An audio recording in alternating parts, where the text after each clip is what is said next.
Team is out. Praise the Lord. Praise the Lord. Yes. You think That's just such a hater. what? It's even in the Bible. What I read this morning in the Bible What did it say? is you. What did the Bible say? Oh, man of God, I want to repent. You want to repent? Yes. Repent. So tell me what you read now. Repent. Hey, Oh, Man City. now your team, what were they doing in the league? Oh, but well, yesterday I did say that we'll go. They were not doing so well. You knew that they were not doing well. So I don't know why you are calling me a hater. Or you want me to sympathize with you? Of course, you need to. Okay, I'm sorry. You need to. You need to. Sorry. So sorry. Yeah, one cat. Hey, we didn't care ourselves supposed to be. I know the mean support you. Anyways, well, let's get into what's trending. A lot of football, of course, Champions League action. Nunes is trending, and that's for the EPL. Of course, whilst Champions League was going on, EPL 2 was going on. Okay. Yes, so Mbappe getting a hat-trick over Manchester City will definitely trend. Lookman, not too happy with his coach's remarks after he missed the penalty, and he's been trending. Real Madrid will definitely be trending. LeBron, Lakers have no idea why they're trending, but hey, they are on the trends right now. Weezer TV. What's happening with them? Charlie. What's going on? So there's this whole conversation. I think it started with Olele Salvador. Okay. You know what? Let's get into it. Okay. Good. So people are of the view that Weezer TV is now the GBC. I see. I saw it coming. I saw it coming 2,000 years ago. I saw this coming 2,000 years ago. So people are saying that they've been given a lot of privileges over other media houses, especially Ghana Broadcasting Company. First of all, let's be very, very honest and genuine with this conversation. Weezer TV is still a baby in the industry, first of all. They don't have any, out-of-the-world programming that would make them any competition for already existing companies. Again, we're talking about GBC, right? GBC that is supposed to be our national station. What have they been doing all these years? No. Let's be very honest and frank with ourselves. All they do is have ultimate right to anything that borders on the country. Like, if ever there's anything that is coming into this country and it pertains to broadcasting, they have their priority because they are supposed to be our national station. But even there, it's just recently that I realized that on-air personalities on the platform were, looking a certain type of way, and everybody was talking about it. So if they've not been doing anything extra, with all the equipment, because I'm telling you, this country, no media house has the equipment that GBC has the capacity that GBC has the advantage that GBC has, but we still see the mediocrity that goes on over there. And today, Weezer TV, based on whatever reason, because I'm not going to say here or say things, but based on whatever reason, decides to step up their game, and based on affiliations, gets the nod. You're complaining about what exactly? And what's the comparison about? Okay. Weezer TV is less than 5 years in the system. I really want us to get into it, but I wanted to get into what Olele posted. I mean, it was a whole video of him talking.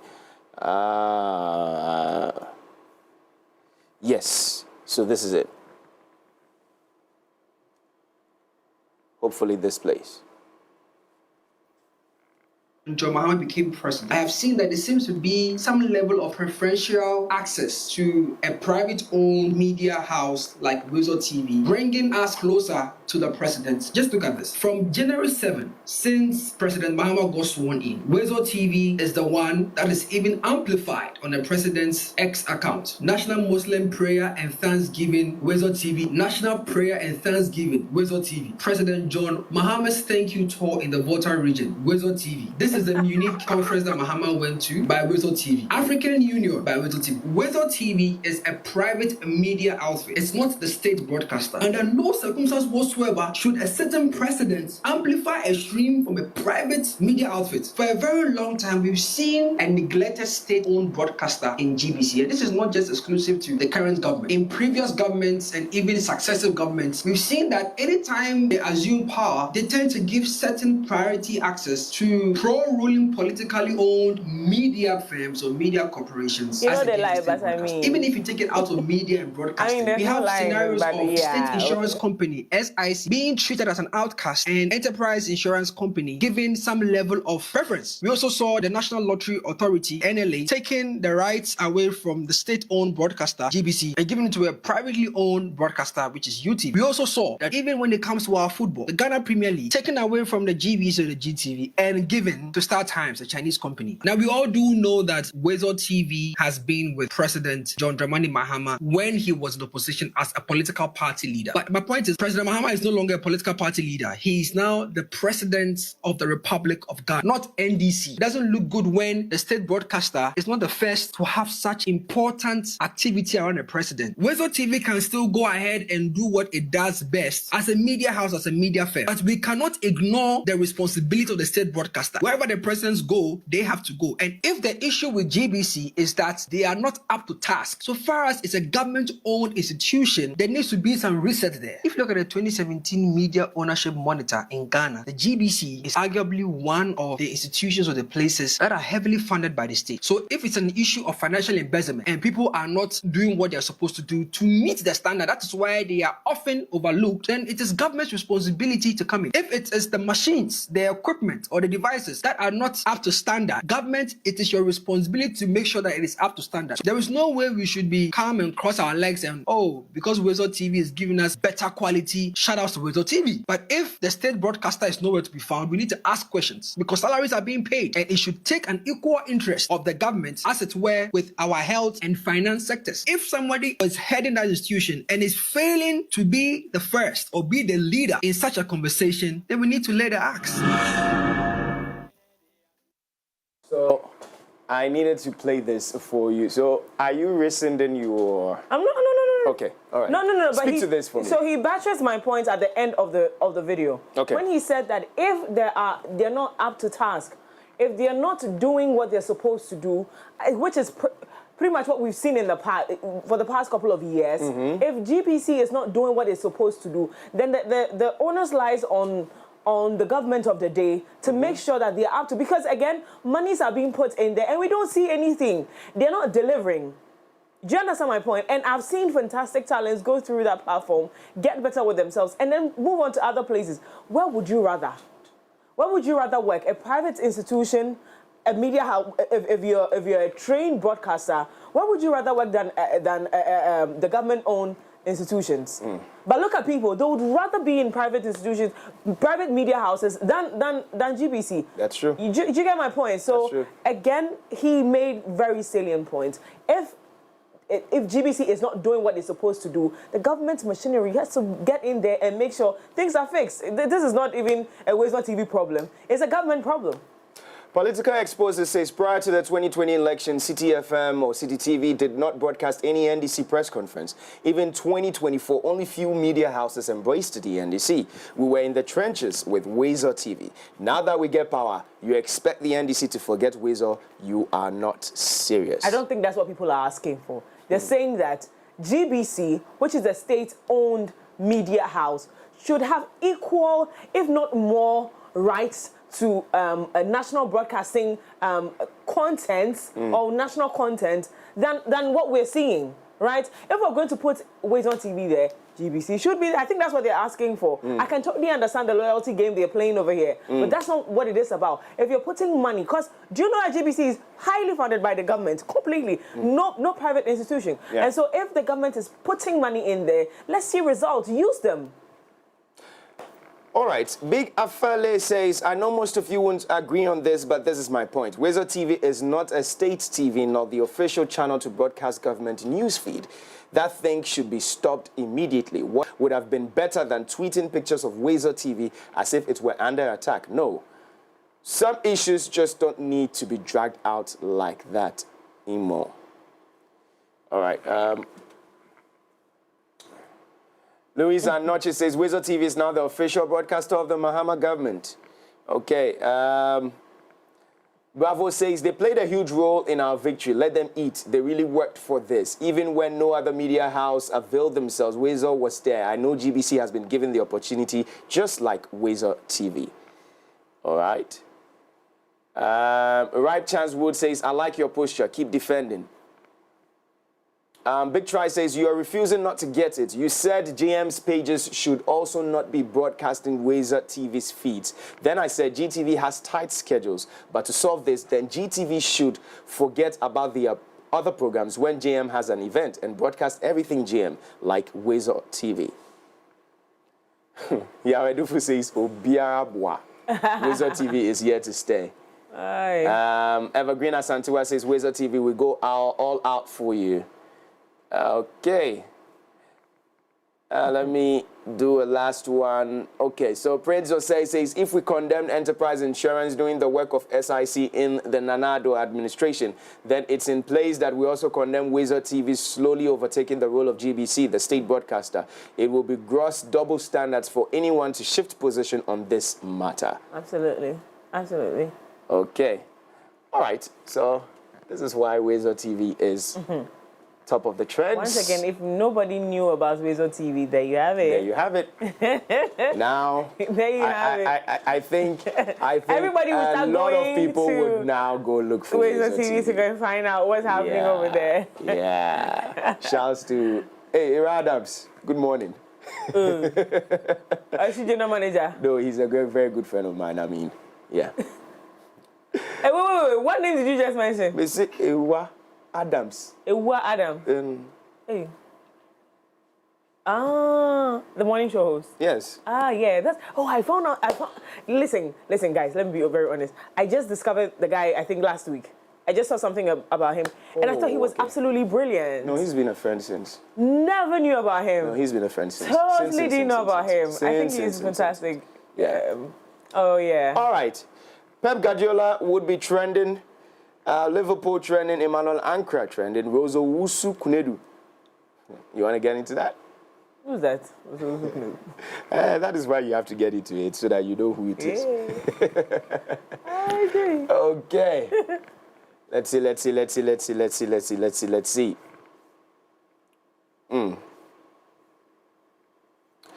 right. Is it the Drizzy and Rosey people?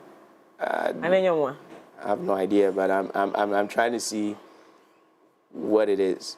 You know, with the trends, people would, since it's trending, they'll intentionally put the name there so that they can also get their whatever they're tweeting across. Okay, it looks like I'm not getting anything from here, so let me just skip away from that. But it's a lot. Apart from your team losing, do you have any trend on your mind that you're missing on that feed?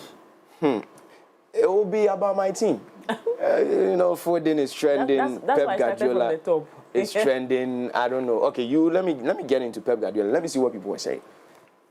Oh, he should be fired, I believe. Fired? People are asking for. You know. I mean, the start of the whole EPL weren't performing. No, the start we performed a bit, and then in the middle we decided to go this way, and we lost every single game. We were just losing every single game. Then boom, we get the news about his divorce, and people start blaming it on his divorce. He was going through a tough time. Now we know he's divorced. If you are divorced, come back here. So clearly it's not about his divorce. No, it is actually. It is. So it was still longer on. I'm not saying it is. It can be because divorce just ended. He's supposed to recoup from the pain. You are supposed to give him a break. He should leave the team. He should just leave the team. Look at this insensitive human being. He should leave the team. We don't want him again. He should leave the team. He should go and think about it. So after the guy's divorce, you are sacking him from the team. He should leave the team. It is not about the divorce that will come and affect our team. Do you also know that the same brain that is doing the work is the same brain that was in that marriage? At the same time, I think that the players too, they are being intentional. And yet Pep Guardiola never born. Actually. Boys no never born. Some team no. I'm not doing it. And Because give them another coach right now, and they will not do anything extraordinary. They'll be playing well. The funny thing is that this guy in particular, Mbappe, wasn't performing. And he had to score 3 goals against us. Did you get my frustration this morning? No. Actually, like I told you earlier. The spirit of football, that's Guardiola and Mbappe after the match. All respect. Good. After they score, you vote. Yeah, after they score, yeah. He's hugging Mbappe. All right. Why? Captain says painful for City. Of course, it will be painful for us. James Malsom says looks like Pep and Mbappe are showing some respect after a tough match. That wasn't a tough match. It wasn't a tough match at all. No. Deli Abe says, sorry, Pep, you just have to try again next season. Real Madrid could go all the way and win the Champions League again this season. That we are going to do a lot of against them. Against them. Why? Share. Now you've been winning. That won't work. Akadei. Seni Ajibade says Pep knows his owner. He had to pay homage. Sarah says Kylian said stay humble. Otachi Connect says still can't believe how Madrid knocked City out of the competition. It's really boring. Pendena says game recognizes game. It's that simple. So we'll touch much more on that and get into the highlights. He's always drinking water too as well when they score him. So that's what carousel of him. Yeah, drinking water whenever he gets scored. Right, it's now time for us to get into drink water. Stories. Because you need water. But you know, as for yesterday, I was kind of laid back. I really didn't even watch the game because I knew we wouldn't win. Doing well. Yeah, it was the first round. Hey, Makuma. Anywho, it's now time to get into our stories this morning. Our guest in Kobe to take us through that. Visit www.mx24online.com for news, exclusive behind-the-scenes videos, up-to-the-minute sports updates, and the latest broken pen stories now. Experience more of MX24 Online. Visit mx24online.com today. MX24. Fun, fearless, and factual.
Well, it's Thursday, the 20th of February 2025. Good morning, and as usual, welcome to the morning news on the AM Club. My name is Augustine Adam Koriti-Saint. I'm here to serve you, well, what's been trending in the world of politics and everything you need to know in the past 24 hours. Good morning. Good morning. Good morning. How are you doing? I'm good. How are you? Well. Beautiful and successful. Right. As per usual. Yeah. What's in the news this morning? So much. CLOSAG is beginning its strike today. Why? After government says you don't. Yes. Almost yes. still They are still going ahead. Okay. So this is because one Samuel Adum Boche has been appointed as the managing director for the births and death registry, as the registrar for the births and death registry, and then they have registered their displeasure at his appointment. They are calling on they have called on the government, or they petitioned the government to revoke his appointment or probably change him and replace him with somebody else. Yesterday we had Felix Ofosu-Kwakye saying, you know what, government is not going to change him. Why? Because he has served, in various portfolios and is qualified to serve in that portfolio. But if CLOSAG has any, evidence as to why he should be taking off, well, he dares them to provide those evidence. And if those evidence are substantial, then some action would be taken. But despite that, CLOSAG says it's going on a strike today. So their strike is based on his appointments. Basically, yeah. And that's why they're asking. I mean, any track record of. I think there's the bit where the government, is probably looking at the portfolio of the individual and they're saying that, listen, this person is good enough for the job. And then there's also the bit where people who have worked with the person have their concerns. Right. So I think the request it shouldn't have been a dare. Should have been an ask. An ask, right. Right? Like, why do you not want him in position? If there's any reason, present it. Because basically.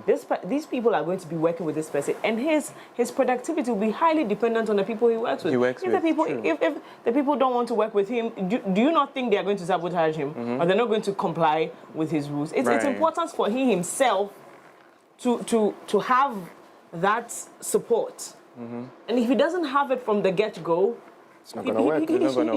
He himself should be worried. It's not going to work. He shouldn't go and push it. It won't be effective. I think yesterday I had another person who, is it GI or boss? One of the appointments. The arms. I saw that one. Is it the arms? There's one, two, that's... There's another person who has been appointed. It totally escaped me. I was listening to them. And there was a whole interview with, I think it's the Port and Harbour. Port and Harbour. This is not, oh my God, how did I miss that?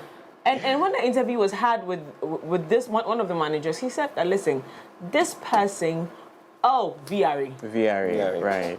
The VRE boss, the new one. They are against him because they said he was there when the spillage happened. He actually was part of the reasons why that spillage happened. He supervised that spillage, and he was very nonchalant about it. And he's one of those people that he's alleged to be one of those people that doesn't listen, and the people are not ready to work with him. Now, if they're saying that it was under your supervision, and which is something that Dr. Mahmoud Bawumia suffered, that it was under your supervision, you were deputy too, does not mean that you didn't have a voice, or you didn't have a say, or you didn't have any point where you could have objected to the decision to have done that for that spillage to have happened.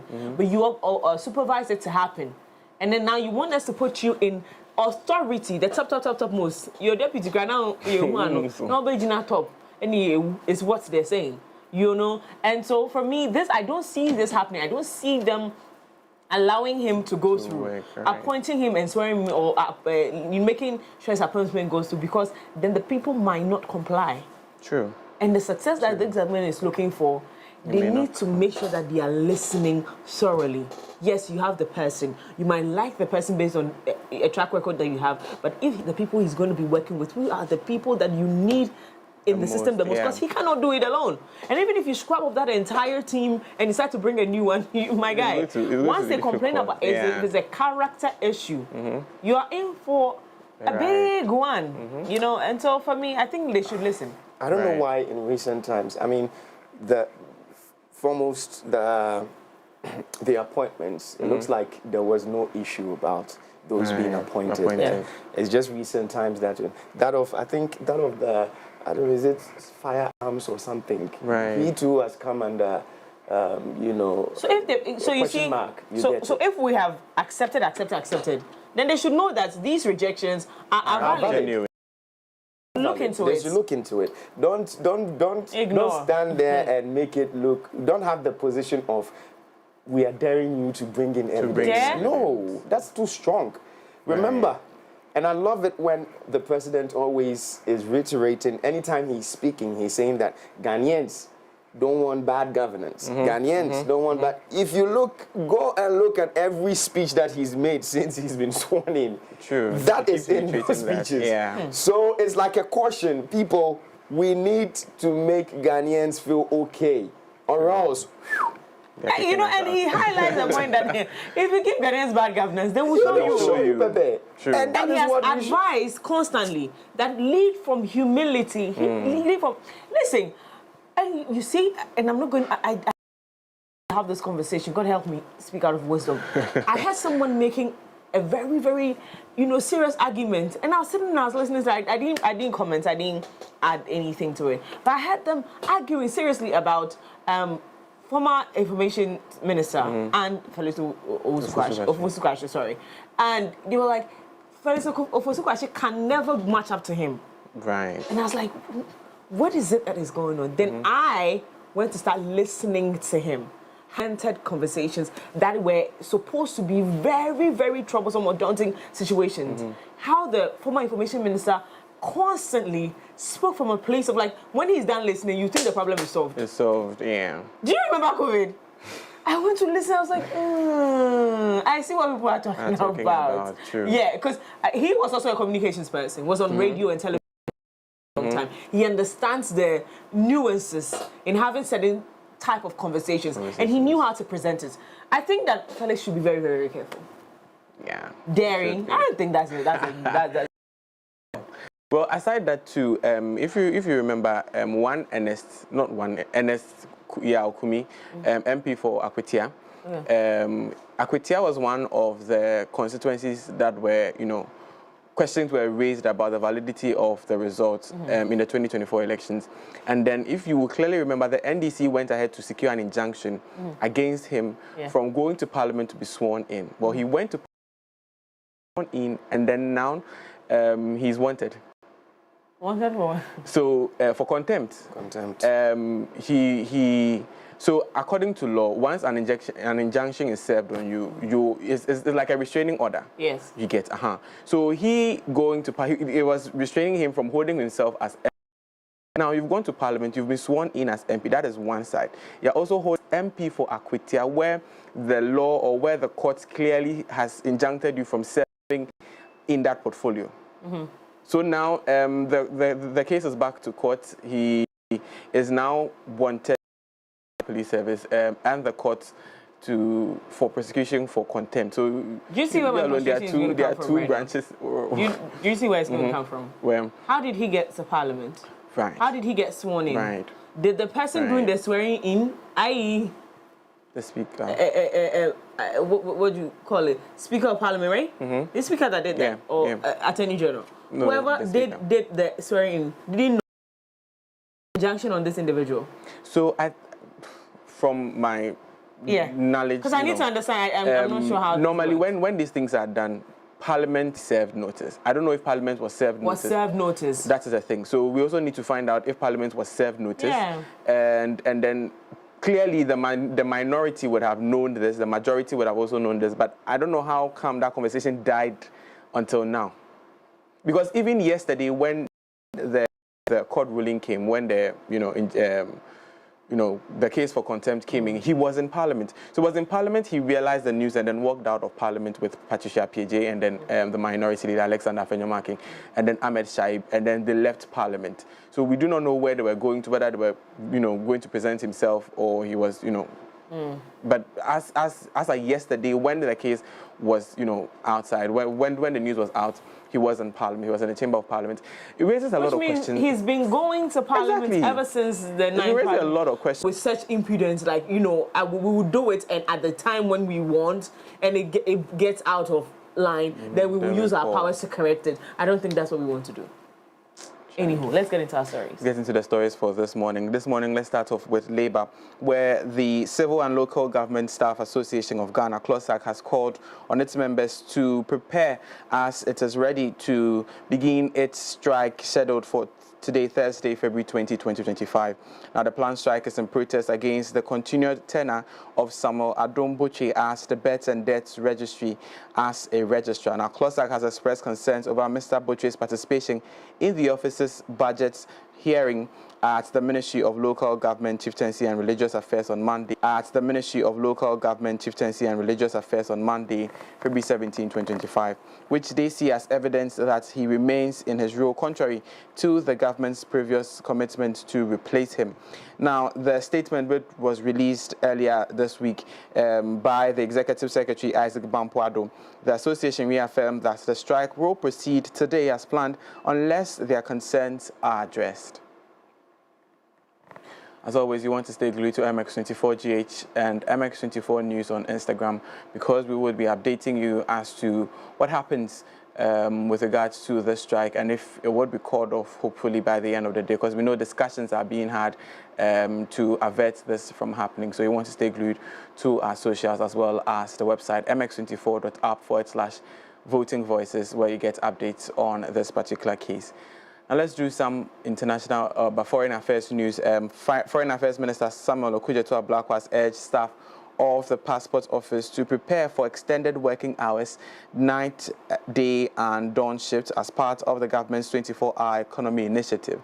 Now, speaking at the passport headquarters in Accra, he emphasized that applicants should receive their passports within a week of application, a key goal of the reform. Now, Ablakwa also revealed plans to reintroduce chip-embedded passports and integrate passport data from with the National Identification Authority systems to streamline applicant verification.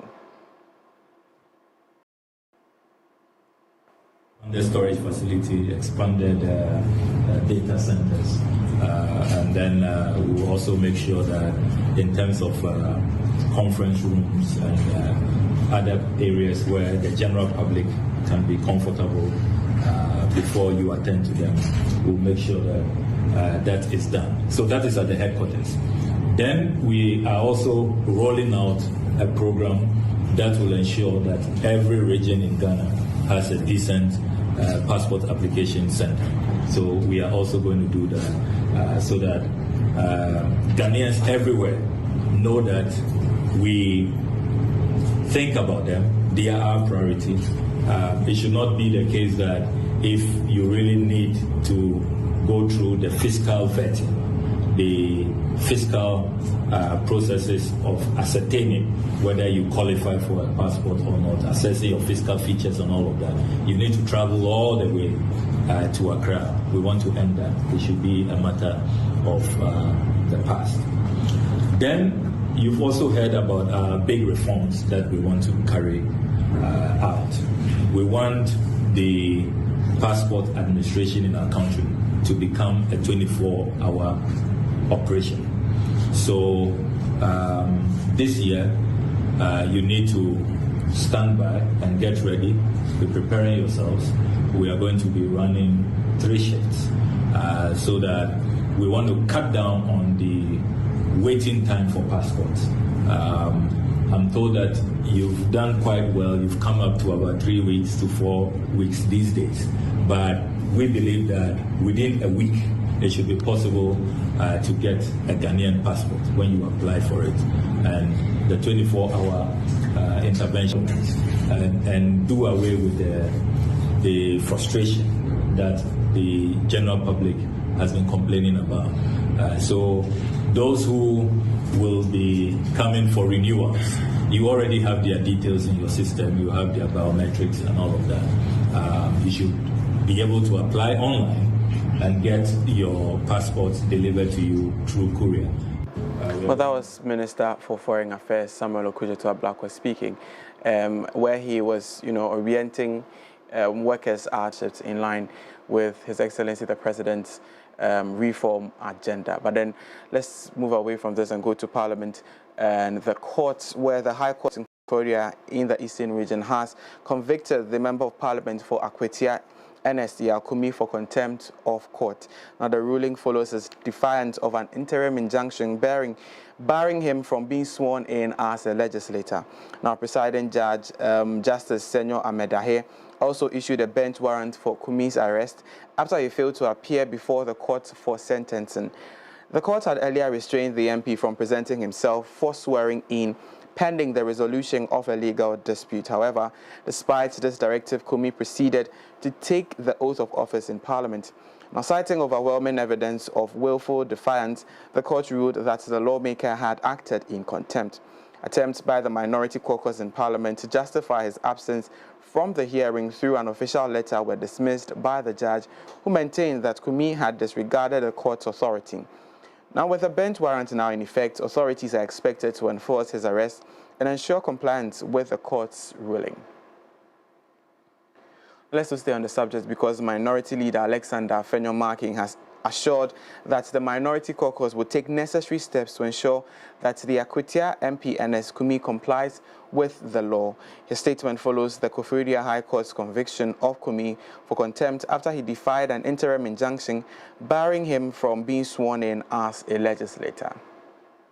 Procure the court ruling and the orders of the court. The lawyers are going to brief the caucus and we will come out with our position on the matter. Meanwhile, I'm sure all necessary steps will be taken to ensure that our colleague is law-abiding and ensure that the right thing is done. But we have to say that we are dissatisfied with the approach and we think that he has been treated unfairly. We would come out fully with our position when we receive full briefing. That was the Minority Leader Alexander Afenyo-Markin assuring that the Minority Caucus will put efforts together to make sure that the Akwatia MP, who has now been convicted for contempt of court and a bench warrant issued on his head, well, he complies with the law, and we hope to see the trajectory of this conversation.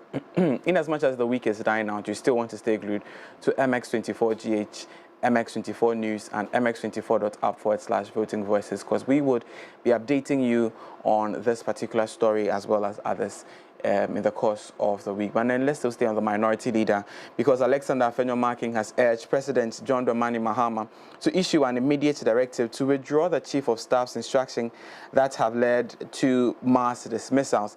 Now, his comments follow the government's revocation of all appointments made after December the 7th, 2024. In a letter to the President issued on Tuesday, February 18, Afenyo-Markin noted that the President issuing the directive would demonstrate his commitment to the rule of law and the constitutional rights of all citizens. He further urged the President to direct the immediate restraint of all affected employees to their respective positions, ensuring that the harm done to them and their families is corrected without delay. This will restore confidence in the public sector and reaffirm his administration's commitment to justice and fairness, he noted. Now let's walk you through some part of the statement and rejoin the revocation of appointments and recruitments made after the 7th of December 2024. I extend my warmest regards to you in the spirit of our shared commitment to the progress of Ghana, and with the utmost respect for your esteemed office, I write to express deep concerns regarding the recent revocation of appointments of public servants across key institutions in the country following directives issued by the Chief of Staff in a letter dated the 10th of February 2025 with references stated. Your Excellency, the 1992 Constitution of Ghana is unambiguous in its protection of public sector workers. Article 191 guarantees job security for public servants, ensuring that no individual is dismissed arbitrarily. Article 296 demands that discretionary powers be exercised fairly, while Article 23 upholds the principle that administrative decisions must be just, reasonable, and devoid of capriciousness. The Labour Act 2003 Act 651, alongside with the Public Service Commission Act 1994, further reinforces these safeguards by mandating due processes in employment matters. These mass dismissals conducted without individualized assessment or adherence to legal protocols appears to contravene these foundational legal principles and erode public trust and confidence in our state institutions. It is also important to recognize that recruitment into public service is a structured process rather than a single event. As such, dismissing individuals solely based on their appointment dates disregards the procedural integrity of recruitment. In many cases, many of those who received the appointment after the 7th of December 2024 had already begun the recruitment process well in advance, some as early as June 2024. They went through rigorous procedures, including aptitude tests, medical examinations, and other institutional requirements. Having successfully completed these steps and met all necessary criteria, they were rightfully given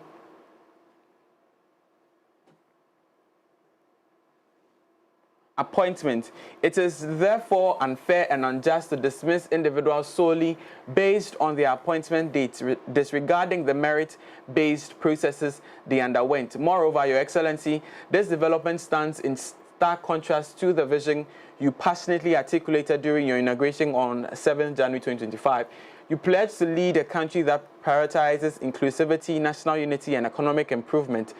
Your flagship policy of a 24-hour economy was widely endorsed as a beacon of hope for young people seeking employment and economic security.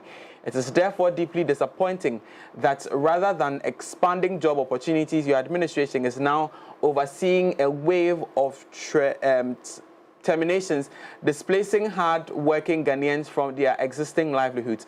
This not only contradicts your government's stated economic goals, but also risks deepening public mistrust in the administration's commitment to job creation.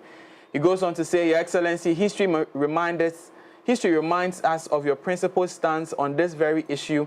Now, in May 2017, you condemned similar dismissal by the previous administration, stating, quote, "These workers are all citizens and like all Ghanaians have rights which must be protected," unquote.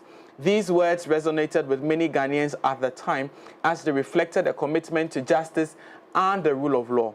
Today, however, we find ourselves witnessing actions that mirror the very practices you once denounced. I urge you to remain consistent with your own convictions and act decisively to rectify this action.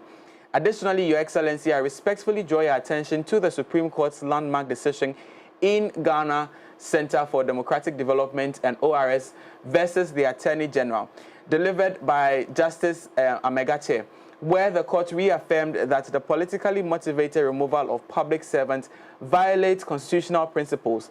This judgment emphasizes that such dismissals undermine due processes and the constitutional rights of public servants. The court's wave of terminations embodies the same unconstitutional overreach that the court sought to correct.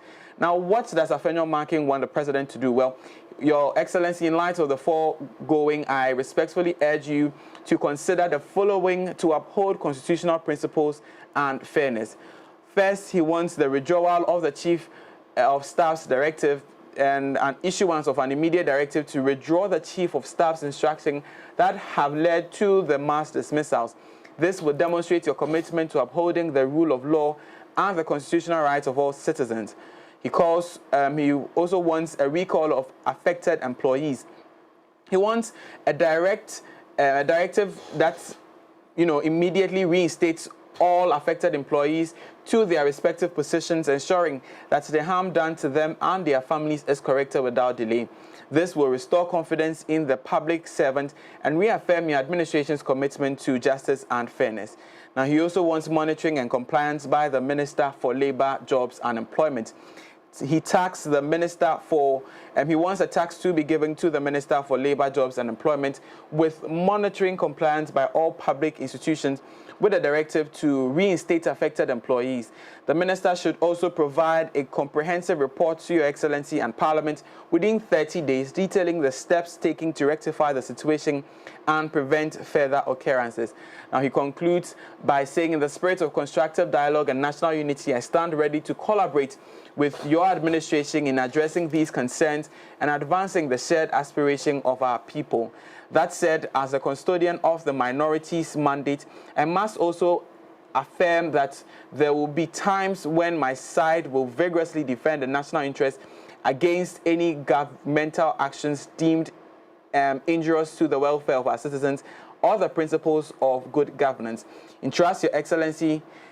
trust Your Excellency that you would accord this letter the thoughtful consideration it merits and take the necessary steps to align governmental actions with the principles enshrined in our Constitution and the promises you have made to the people of Ghana. Please accept, Your Excellency, the assurances of my highest consideration. And it was also signed by the minority leader, Alexander Afenyo Marking. Well, for the full details of this letter, you want to visit mx24.app/voting voices. You get to read what exactly he made in the last statement. But then there has been a response from the Minister of State in charge for Communications, Felix Ofosu-Kwakye, where he says that, President John Dramani Mahama, he has, defended the revocation made by President John Dramani Mahama of appointments made on the 7th of January. Take a listen. The petition, and you are not going to... I have not said that. I personally am not aware whether we have received, but I can find out. It's not something that should be difficult to do. But even if it has been received, the matters are very clear. And I don't think that a decision like that is taken merely because a letter has been written. There are ways in which the matters are addressed. It needs to be placed on record that the government of Ghana, the one led by President Mahama, has no difficulty with any specific individual. It doesn't matter whether you are MPP or NDC. And we believe that MPP members, just like NDC members or any other group of Ghanaians, deserve the same opportunities to serve once there are vacancies in the public and civil service. But there must be fairness in the way that this is done. The way that the recruitments were done showed clearly that there was a certain effort to railroad party supporters into the civil and public service just because elections had been conducted, the MPP had lost and they were leaving. That was done in a manner that was unfair to others who did not belong to the MPP. And let me also put it on record that this action has been taken not because of a perception or a belief that they were MPP. It is because we know that the recruitment processes were attended by irregularities. In some instances, there were people who were giving backdated letters to create the impression that they had long been employed before the elections, when that was not the case. There were some who did not go through interview. There were some who did not even submit an application letter expressing interest in the position. These are clear irregularities that cannot be allowed to stand. In due course, government will do recruitment, and it will be open to all Ghanaians, irrespective of political coloration. Indeed, your party identity will not be required. You will not be asked to show whether you're MPP or NDC when that comes. But we will do it in a regular manner. So even those who have had their employment revoked will still have opportunity to reapply and go through due process. So that was the Minister of State in charge of Government Communications, Felix Ofosu-Kwakye, speaking about the revocation of appointments made after the 7th of December 2024. And this follows a letter that was written to the president by the minority leader, Alexander Afenyo Marking, urging the president to revoke the directive by the chief of staff and reinstate all, dismissed employees back into office. Now let's just stay on Felix Ofosu-Kwakye, because he has communicated that under the leadership of President John Dramani Mahama, the National Economic Dialogue is set to take place on March the 3rd and 4th, 2025 at the Accra International Conference Center. And he issued this in a statement signed by himself and emphasized that the forum will provide a platform for Ghanaians to address pressing economic challenges and develop actionable solutions to drive sustainable economic growth. Now, President John Dramani Mahama is set to lead the dialogue with a keynote address centered on resetting Ghana, building the economy we want together. Now let's walk you through the statement released by Felix Ofosu-Kwakye. Now, National Economic Dialogue to take place on the 3rd and 4th of March 2025. The government of Ghana, under the leadership of President John Dramani Mahama, is pleased to announce the National Economic Dialogue scheduled for March 3rd and 4th, 2025 at the Accra International Conference Center. This important gathering will offer a platform for Ghanaians to respond to the pressing economic challenges and forge actionable solutions to foster sustainable economic growth. President Mahama will lead a dialogue with a keynote address centered on resetting Ghana, building the economy we want together. This initiative represents a crucial step in fulfilling President Mahama's campaign promise to involve citizens in discussions that shape their economic future. The dialogue will promote consensus and collaboration among participants regarding priority policies and structural reforms. The outcomes of the forum are expected to begin the journey towards economic revitalization, ultimately enhancing business opportunities and improving living conditions across the country. It will bring together key stakeholders from private sector, academia, public policy institutions, and civil society organizations. Participants will engage in detailed discussions through thematic sessions focusing on crucial areas. Now, by establishing clear commitments and milestones, the forum aims to reset the economy, ensuring long-term resilience and transformative growth for the benefit of all Ghanaians. It concludes by saying that the government remains resolute in its dedication to constructive engagement and collaboration as we strive to build the Ghana we want. Participants will work towards establishing clear commitments and milestones that will help reset the economy for long-term resilience and transformation. And it was signed by the spokesperson to the President, Felix Ofosu-Kwakye. Now, away from that, President John Dramani Mahama signed a book of condolence opened at the Namibian High Commission for the late Namibian leader Sam Nujoma. The ceremony took place on February the 19th, 2025. President Mahama wrote, quote, "Liberation, comrade, you have truly fought a good fight, and now it's the time for the faithful soldier to lay down his arm and take a rest. Namibia is truly grateful to you and Africa. And Africa is truly grateful to you for the dignity and freedom we enjoyed as a people. Rest in peace, soldier Sam Nujoma. Live long live Africa and Namibia solidarity," he signed off. Well, on that note, we also want to sign off, but we want to express our condolence to all Namibians for the loss of their former president. So I was reading a little about him, and he's more or less like the Nkrumah. Yeah, Nkrumah of Namibia. He's done, right. Quite a number of things. And your highlight of his achievements will be?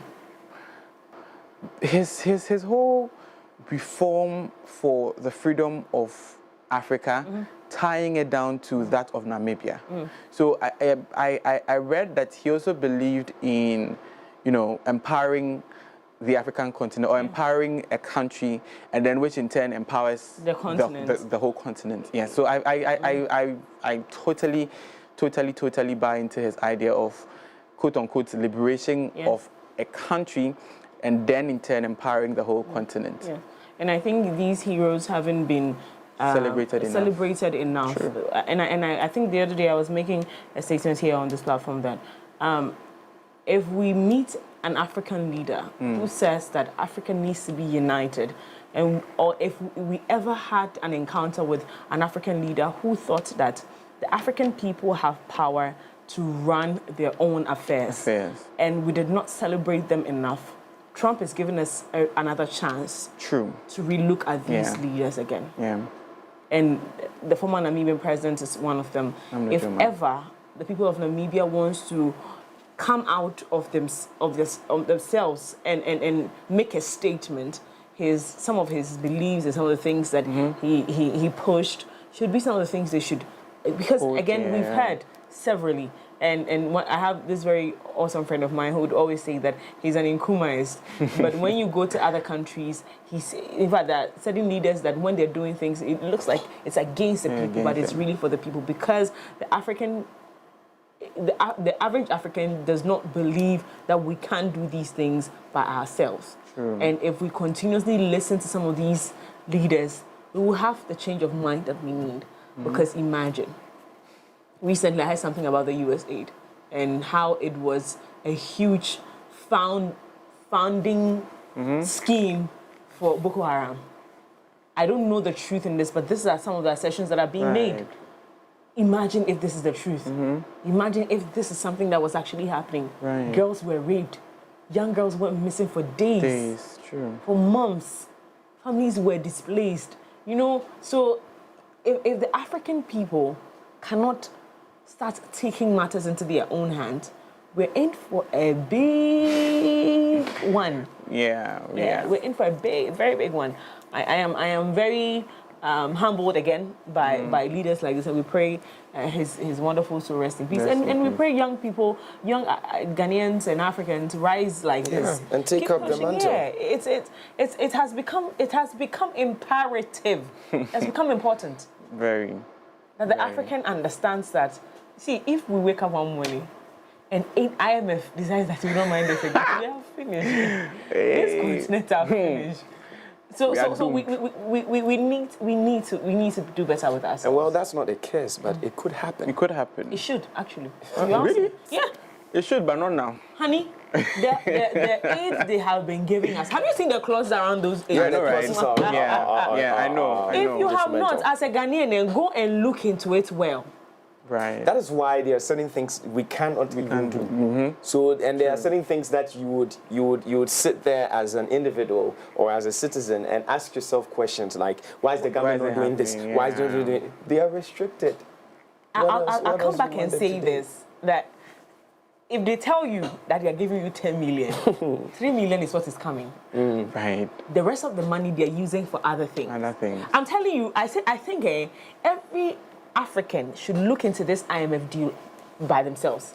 And you see, if I was IMF, I would do the same thing. Right. Do you understand? Yes. If one day we will have time and break those deals down. And why sometimes Ghanaians are yelling that we shouldn't go back to IMF, we shouldn't go back for those loans, we shouldn't go back for those aids. The reason why people believed in the NATO government of when they came out with the Ghana Beyond Aid project, because some people understood the nuances that are attached to these aids and how it affects us as a people.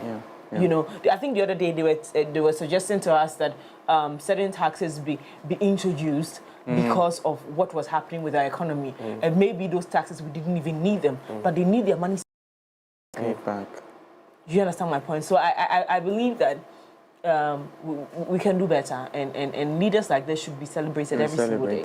Well, that's all for the morning news here on the AM Club. But remember, when you visit mx24.app/voting voices or MX24 News on Instagram, as well as MX24GH on our social media, on all social media pages, well, you get to read our latest news and updates, even when you're on the go, Charlie.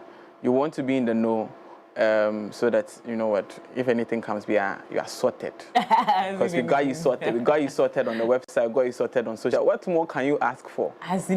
Just we're already running for our economy here. We started training for our economy. But then, Charlie, I keep in tabs on the 120 days social policy. How many days are we in? So, they're currently in the 30s. Yes. 30, yes. We're not in the 40s yet. Oh, we are in the mid. Yes. We should be in the 40s, man. We're in the 40s? 40 something day. Really? Yeah. Okay. Because last week was about 37. 37, yes. Yes. So we're in the 40 something days. Yes. I'm telling you people, I have great high hopes. I have great yesterday they talked about the education the forum. Yes. And that has also been put together. They said it was going to be within the 120 days. And then also, we are going to see that the economic dialogue on the 3rd of March. Yes. That was also set in a 120-day contract. So it looks like, And Finance Minister is supposed to address the country on the 11th? On the 11th of March. So we're hoping to also receive a SONA very soon. Yes, so the SONA, if Parliament should approve, would be next week, the 27th of February. And then after the economic forum, then the budget will be read. So far, I have not heard anything from Parliament asking the disapproval of the dates, which should indicate that, you know what, it has sat well with, yes, it has sat well with Parliament. We'll see what happens. My very special person in Parliament, Afeni Markins, he hasn't said anything. He has a lot on his plate. Right now, he has to deal with Akwetia. I'm telling you. He's doing very well. He's doing very well. Yesterday, I watched his interview with Joy News, and I thought I was impressed. I was like, I know why I like this man. I know there's potential. I know there's something there. There's something there. There's a sprinkle of spark around the man. Right. Anywho, well, thank you so much, Augustine Kobisi, for coming through with those news items. And again, like he said, please follow us on all social media platforms. We have quite a number of things. We're already running the 24-hour economy with you. And so we are up to date with every news item you need to keep yourself updated in the world of politics, sports, entertainment, whatever it is that you're thinking about. We've got you covered. My name is Miriam. Now let's get into some sports right after this. Visit www.mx24online.com for news, exclusive behind-the-scenes videos, up-to-the-minute sports updates, and the latest broken pen stories now. Experience more of MX24 Online. Visit mx24online.com today. MX24. Fun, fearless, and factual.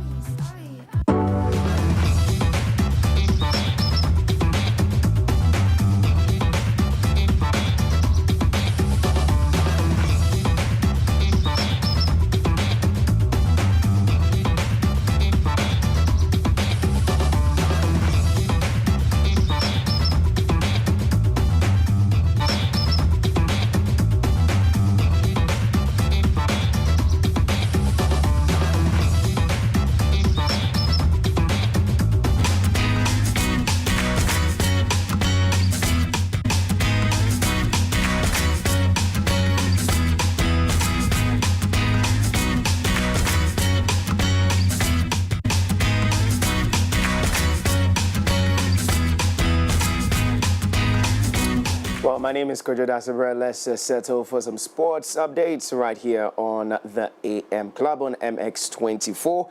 Early, partial, and auto cash out. Looking for more control over your bets? Well, cash out allows you to take an early payout on your bets before they are settled, meaning you are able to get your money back before the event is officially over and your bet is ultimately resulted. You either make a profit or get a portion of your initial bet back, depending on how your selection is doing at the time of you taking up the cash out. Of course, this segment is brought to you kind courtesy Betway, and you need to bet responsibly. First story, Honorable Isaac Adongo, a member of Parliament for Bolgatanga Central, has criticized match venues in the Ghana Premier League GPL as death traps and called for urgent safety improvements. Honorable Adongo compared the conditions of GPL venues to hazardous environments following the stabbing of Asante Kotoko fan Francis Nanapole Frimpong at Insotre. Now, Honorable Isaac Adongo made these remarks on the floor of Parliament. I was very sad to hear my colleague mention that they were struggling to get very simple first aid. You don't have ambulances. You have no business playing football in such a field. That is a death trap. But we go there and nothing happens, so we think that is a football field. No. What was the police situation at the football field? Where were the police? What was the requirement of security that was supposed to be upheld in the stadium? In this particular instance, the information we have is that this young man had been threatened prior to the match, and that the security agencies should have known that what happened to the young man could happen. I would like to call on you to direct the Ministry of Sports to take this matter very seriously. And that if the GFA cannot follow rigorous protocols for licensing our football stadia, we should not be playing football as a country. Because football is a serious business and it's about life. Where the protocol may require you to bring over 40 policemen, you are right there and only 2 policemen are there guiding and protecting scores of spectators. The end result is that people die needlessly, and we mustn't die following the passion of football. Mr. Speaker, I would like to call on this House to take on the GFA to properly make sure that before football returns, we are prepared in all respects and that our football fields are fit for purpose. Currently, what we call football fields are just parks. They are just like we're doing in our area, where you just call neighbors across the road and you are playing football. That is what is happening. Okay, so away from that, some Champions League action. Manchester City's Champions League campaign and the victory in the last 16 by Kylian Mbappe's hat with City losing defender John Stones to injury. Mbappe's close control and Madrid secure their victory. Guardiola faces a challenging task to rebuild and restore City into a fearful team.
Season.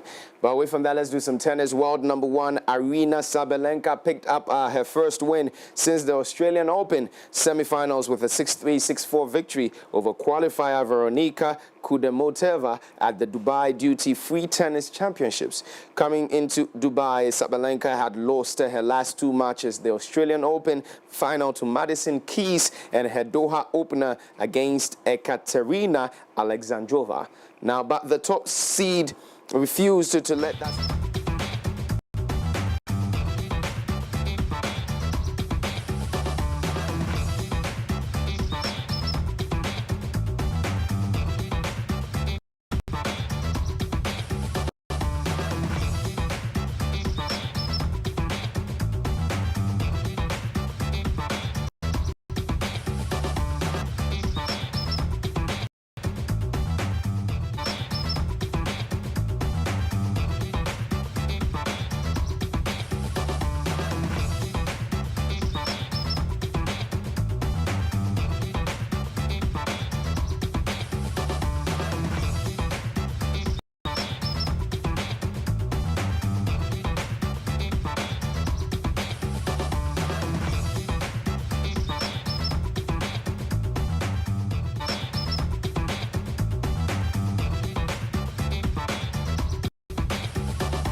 updates right here on the show. But hey, early partial and auto cash out, looking for more control over your bets. Cash out allows you to take an early payout on all bets before they are settled, meaning you're able to get your money back before the event is over and your bet is ultimately resulted. You either make a profit or get a portion of your bet, depending on how your selection is going at the time of you taking up the cash out. Visit the MX24 app to catch up on all the fun and excitement of the AM Club shows featuring engaging conversations, thrilling live segments, and content you don't want to miss. And catch up with all the fun, the breaking news stories, sports, and business insight on mx24online.com. Now let's take a deep dive into the world of showbiz, entertainment, and all the fun right after this. Visit www.mx24online.com for news, exclusive behind-the-scenes videos, up-to-the-minute sports updates, and the latest broken pen stories now. Experience more of MX24 Online. Visit mx24online.com today. MX24. Fun, fearless, and factual.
Good morning, everybody. You're welcome to Intimate News segments right here on the AM Club. I hope you guys are well. Good morning, Mimi. Good morning. Good morning, good morning, good morning, good morning, good morning, good morning, good morning, good morning, good morning.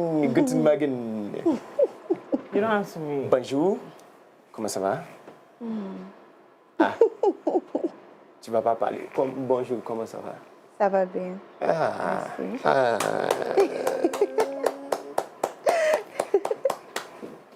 All right. Oui. What's in the world of entertainment? All right. So I think was it last week or last 2 weeks we spoke about Kwade. We're calling on people to help him out. Yeah. Musica was part of it.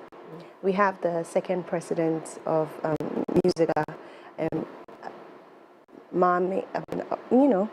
She's a female. I think let me get her name right. Yeah, Abna Ruthie. She's a musician. Now she has come out to say that Kwade is not a member of Musica. So the way people are, tagging them here and there, saying that they should come and help her, they should come and help him. They'll help him, in a humanitarian form, but they are not obliged to. And she further stated that when you're a musician, it doesn't mean you're automatically a member of Musica. So let's quickly get into it. So Abna Ruthie, second vice president of the Musicians Union of Ghana, has clarified that hip life musician Kwade is not a member of Musica, amidst criticisms that the union did not assist him during his struggles. However, she revealed that Musica's president still reached out to Kwade on humanitarian grounds. Abna emphasized that Musica is a welfare group dedicated to improving members' living condition and urged members to contribute to their welfare and insurance policies, noting that many assume every artist is automatically a Musica member. Ooh, this is what she has to say. I think that themselves are one of their own problems.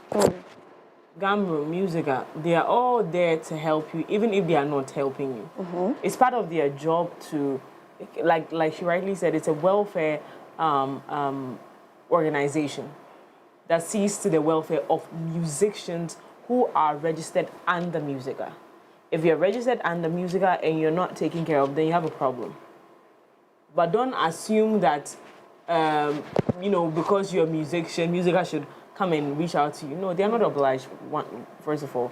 It also doesn't negate the fact that if we see a musician who is contributing to even the very existence of Musica, because without musicians, there's no Musica. There will not be the need of any for Musica. You shouldn't reach out to them, right?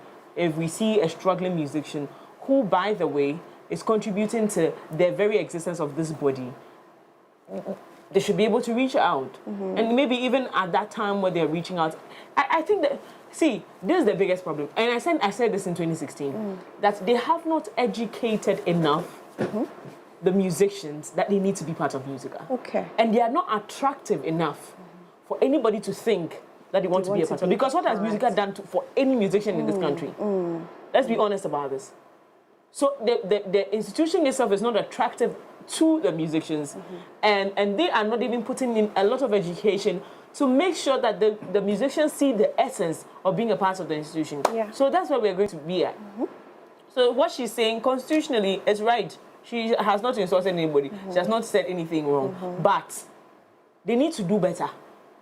We're in 2025. What is Musica doing with technology and all the advancements that we have? But that's why she said that to be a member, you have to be paying your welfare. She's encouraging people to come and pay their welfare so that they'll be able to That is just one person. help you out. This entire year, Musica has not done anything, no workshop, nothing to include the musicians in any conversation. So if I am a new artist, like Senti was here yesterday, if you ask Senti if she's part of Musica, she'll tell you no. Unless, of course, she has the right people around her. And every year or every now and then, we have new crops of musicians coming up who have no clue about your organization.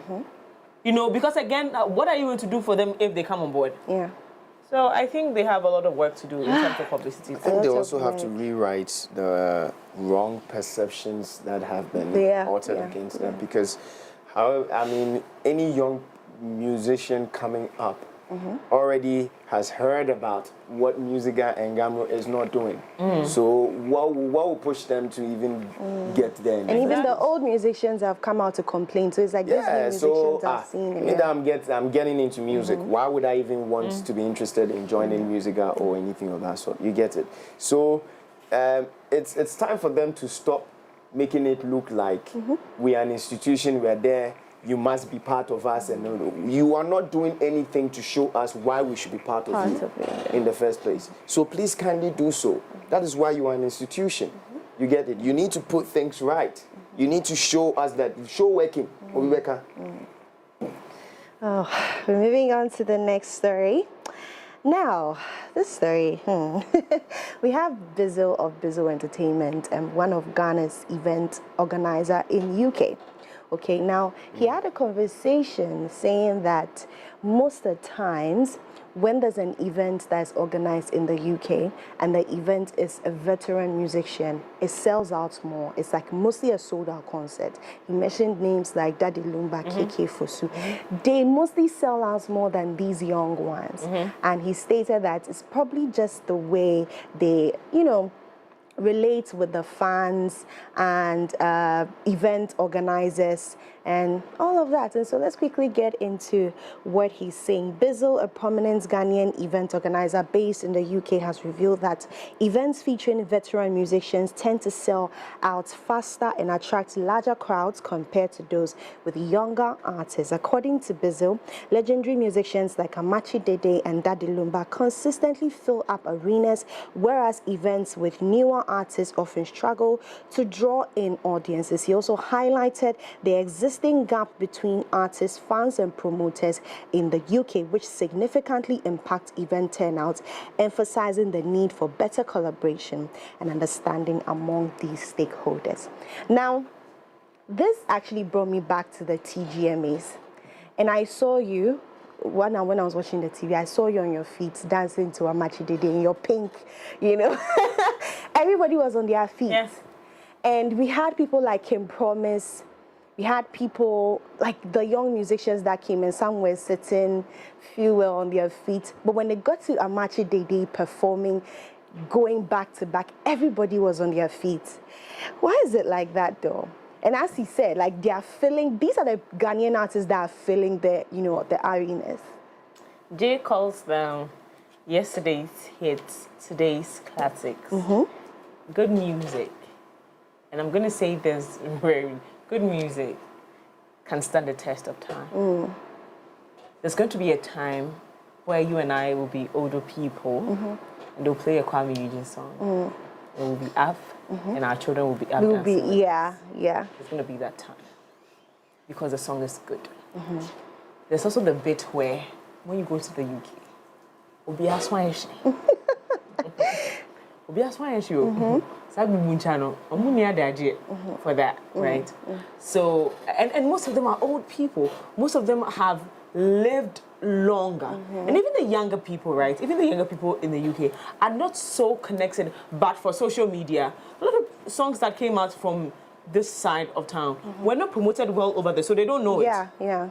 So I don't know King Paluta enough to show up for a one-man show of his. Yeah. But who does not know, what you call it? Yeah, Daddy Lumba. So even as a young person, my dad played Daddy Lumba in my house. I knew the songs. Like I knew their songs back to back. I know Amachi Dede back to back. If I'm singing Amachi Dede song, you think I'm an old soul, right? So it is also what they did with their songs that even with very little, they promoted it. And Ghanaians at the time loved Ghanaian music. Because that's all we had. We don't have that now. For your song to reach a certain level or to reach to get out of this jurisdiction, you need to do more promotions. You need to do more to get, and you need to spend more. And some of these artists don't have those budgets. Yeah. So you might not get people outside this jurisdiction knowing their song. So if they don't know their song, how then are they going to follow? If you say Sarkodie is going for a show, over there, let me still use the UK. I'll be calculating tickets. So me could share £1,000 and £100 cry. Not say, share then Sakure Babe and then can promise Babe and me whom be a meteor job that don't leave it out. But it is rare to see a Daddy Lumba concert, even in Ghana. So no, everybody will show up for it. I think that what they should constantly work on is to build an image that will last. One person that I'm very confident that has done that is Sarkodie. Yeah. And I believe that he's going to enjoy what Daddy Lumba is enjoying now. Right. Sometime sometime in the future. Yeah. And so they just keep putting out very quality song that would stand the test of time. I think it's not a problem. And they too, as business owners, who they sell, now you they sell. Products who they sell, now you they sell. They should keep selling the OGs. If the young people cannot. And I cannot promote anything else. Because, for instance, recently, King Paluta did something in the UK, and you saw the turnouts. And they were singing back-to-back all his songs. Why? Because one, he's been here for long. Two, the songs are relatable. They are trying to have fun. They're not trying to do anything else. Yeah. Exactly. All right, moving on to some international stories. Finally, we have the wife of Mohbad who has finally come out to talk about what really is happening in her life after the death of her husband. And so let's take a look at this video. We'll be right back. I don't have to lie. For the first time ever, Mohbad's wife, Omawumi Aloba, is speaking to the media. We no longer feel safe. I literally get death threat almost every day in my DMs. It has really gotten to a point that it's either I speak up or I die in silence. On the one hand, she has been attacked by Naira Marley and his cohorts and supporters. And on the other hand, she has been attacked by her father-in-law. My father-in-law wanted to be in control of my husband's properties. Everything that belongs to my husband, or he will go all out for me to destroy my life. So he was even the one that initiated that marriage. Right, and he was president, of course, during the marriage. He was the happiest. And now, that man has called the son a bastard. A grandfather being mean to his grandchild, saying Liam has bow leg. They don't have such a child in their family. Liam's face looks older than his face. Him that is almost 60 looks younger than Liam. He even went as far as saying my husband wanted to throw my baby inside on me. Has mobilized Nigerians to attack her for cheating on Mohbad and has demanded that she does a DNA test to prove paternity. I made it known that I have been waiting for the DNA. They said once the DNA is done, I shouldn't tell the public the result of the DNA. I'm sorry. My heart just broke. Hear Omowomi's story exclusively on With Today. Oh, ladies and gentlemen, that was such an emotional one, right? This guy's issue is really dragging, you know? Yeah. The issue is dragging, and, you know, one time I was watching the dad, and it reminded me of Ebony's dad, and I remember how I felt about Ebony's dad for a very long time. I have never been a fan of him, because, again, I had a very beautiful relationship with Ebony, and every single time I look at what that girl could have been, and if I had a father who would all of a sudden want public attention just because I'm no longer here, I would be disgusted. I would turn in my grave a million times. Because what are you doing all of these things? And so when I look at Mohbad's dad, I'm not amused at all. I don't see why he's doing what he's doing. Yeah. If that child was your child, forever is still too short to recover from that kind of pain. Yeah. And considering the torture that we heard Mohbad had gone through as a young boy, I can never recover. I will hate myself for the rest of my life as a parent if I find out that my child is going through something I had no idea. This amount of mental torture, fear, the boy lived in his entire young life before he left this earth. There's nothing funny here. There's nothing here. I would have thought, and if I look at my parent, I would expect a parent to say that my son is gone, but my grandson is a replacement of that child. For now, since I don't know, or for a fact, he knows that that's Mohbad's wife. And he was there for their wedding. You saw the pictures? Yeah. And he's been in their lives ever since. If it is DNA you're looking for, you can go ahead and look for the DNA. Yeah. But to torture the very heart that the boy needs at home to keep him together. That's crazy. Until that DNA comes out. Because again, if you have doubt, your first point is that, okay, I have a little bit of doubt, or my son said this to me, or I have this conversation. Let's do DNA, let's confirm this child is our own. Let's quickly jump into making sure this child is okay, because his dad is not here. Mimi, if we were to talk about it, well, ladies and gentlemen, this is all we have for you today on Entertainment News segment. My name is Daphne Flashley. Enjoy the rest of the show. Over to you guys. Thank you so much, Thank you very Daphne, much, for coming through. Why did you decide sad stories? I do not know. Today's was Thursday. Today's Thursday. We're cussing. Yeah. Interesting. Anyway, so before we go, we have a video that is an exclusive. We're going to take a look at the video. Oh, is it? Yeah, exclusive music video. Okay. We're going to take a look at the video. Let's see how she decided to leave us alone. By 21.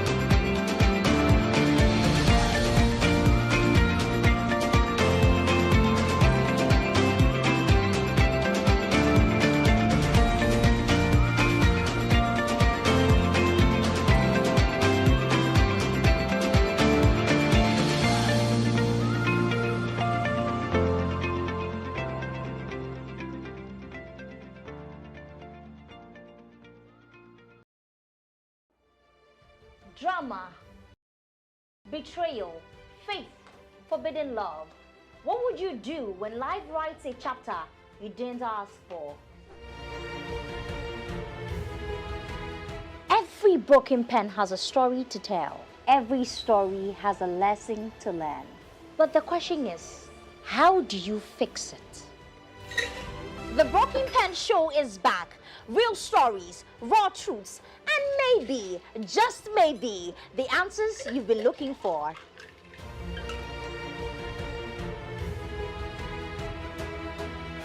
Hi, ladies. Hi. Your story isn't over. Let's fix it together with a cold glass of Nax cocktail. Catch the Broken Pen Show every Thursday at 8 p.m. only on MX24 TV. My name is Yavita, and I am your host. Cheers.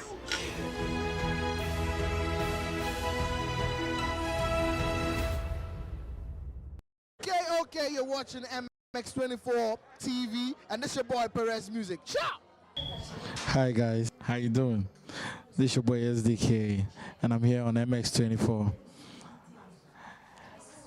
It's fun. It's fearless. And it's factual. What's up, everyone? My name is Adina Thembi, and you're watching MX24. We are fun, fearless, and factual. Get it right. What's up? My name is Akwabwa, and you guys are watching MX24. Keep watching. I love you. They say the portion they gave me was unknown. What I will become was never ever told. Now you're watching the beast in me unfold. I'm immortal. Dracula untold. What's up, people? This is your rap goddess, Eno Baroni, and you watching MX24. Keep watching it. One tear say, dead.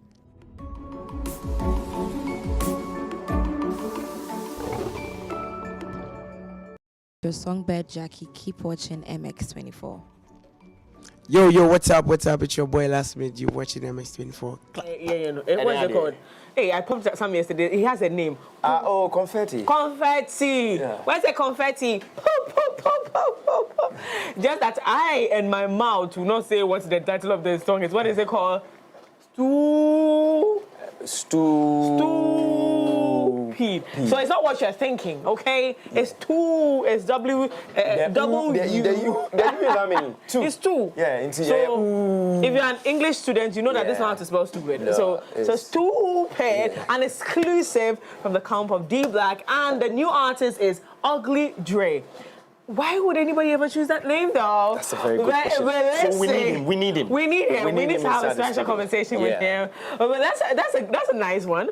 D Black is back into doing music like actively, because just last week I saw a new one from him, which, by the way, I would like to have a conversation about. So let's see if we can get my teddy bear into the studio. But yeah, you all know how I feel about D Black. So yeah, big one. This is a very new one. Check it out. It's on all streaming platforms. It's Stupid. Ugly Dre featuring D Black. That's an amazing one. And first time airplay, guys. You've seen it here first. First time airplay. It is coming out this afternoon, and it's a banger, guys. I'm super excited about this. I always love to see the OGs collaborating with the new ones, just doing something. But what do you think about the song, though? I think it's kind of, I love the video. I mean, I love colors. I love the way it's dark, but it has that blend in there. It's been a long time I heard from D Black too as well, so it's good to hear from him. And who knows, maybe in the pipeline, maybe they might system in the that he's about to sign him, because also you know that very recently the only artist that was on the team label. Maybe there's a new crop of people coming through. I'm hearing he could be signing Joyce Blessing. You never know. Ugly Dre could be the very first one being absolutely signed. So look forward to that. Absolutely. But nice one. If you don't want to pronounce it, just spell it. Yes. STUUPID. Yeah. From Ugly Dre and D Black. Check that one out and thank us later, okay? Well, in today's dynamic business environment, a robust workforce is pivotal to achieving success. This is why we have thoughtfully designed our corporate health insurance plans to empower your employees and bolster your organization's performance. With Equity Health Insurance, your investment transcends ordinary insurance. It represents a commitment to the future of your company. Our health plans are individually tailored to accommodate the unique needs of your employees, offering comprehensive coverage and exceptional benefits. Our support goes beyond administrative tasks and premiums. At Equity Health Insurance, we are dedicated to standing by your side throughout the entire journey. So please feel free to reach out to us on 050-1515124 or 0539-135-073 so that we can further enhance the level of service we provide to you. At Equity Health Insurance, we say always here for you. Well, switch to Telecel fixed broadband today and experience incredible bonuses, non-expiry bundles, data transfers across devices, and lots more. New customers get 50% bonus data in addition to other mind-blowing offers, and existing customers receive 300% bonus data on every broadband renewal to keep browsing, all right? To subscribe to Telecel fixed broadband for these amazing offers, dial *900# or use the Telecel Play app or visit a Telecel retail outlet and get connected today. Terms and conditions apply. Telecel, connecting energies. Well, that's a wrap up for Coffee Dailies brought to you Cowbell Coffee. Cowbell Coffee says they are with you every moment. Up next, we've got Plug. We'll be right back.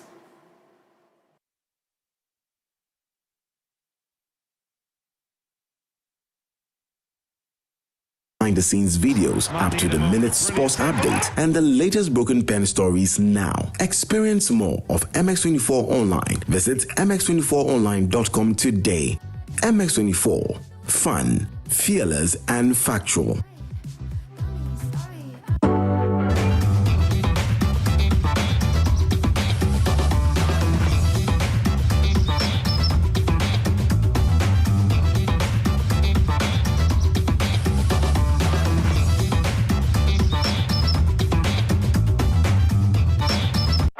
Every day is packed with its own surprises.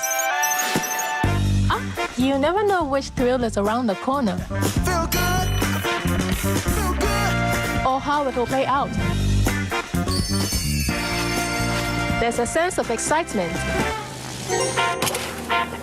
Did our plane just stop? Another cash out. That adds a little magic to my everyday. Feels like a party tonight. Michael has been exceptional, surpassed all his targets. Let's hear from this year's Staff of the Year. This wouldn't be possible without a strong relationship.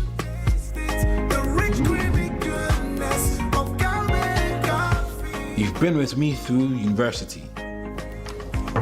All those days of studying together just to ace those tests, which we did, by the way. And those days of the side hustles. You were there. All of these have prepared me for this moment. Cowbell Coffee has been there with me every single step of the way. For the big days and the seemingly ordinary, creamy Cowbell Coffee is with you every moment.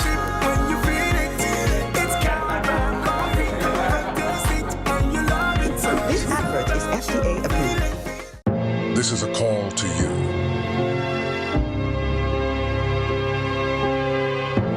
The dreamers. The ones that see no boundaries. Dreamers take a chance. The explorers that chart their own path. Unlock the vibes, connect the energy. The ones that dare to challenge the status quo. Get connected, feel the When others try to think outside the box, you wonder, what box? catch the wave, enjoy the ride. To the architects of their journeys. Every connection is an opportunity to explore every experience. This is your call to adventure. Your journey begins here. Be bold, be daring, be free. Connecting passions, connecting dreams, connecting ambitions. Telecel, connecting energies. Cheers to the lingering tastes and lasting memories over tables in groups or alone. What's your go-to when you desire the right beverage to whip up your vibe? The Ghana Beverage Awards is back to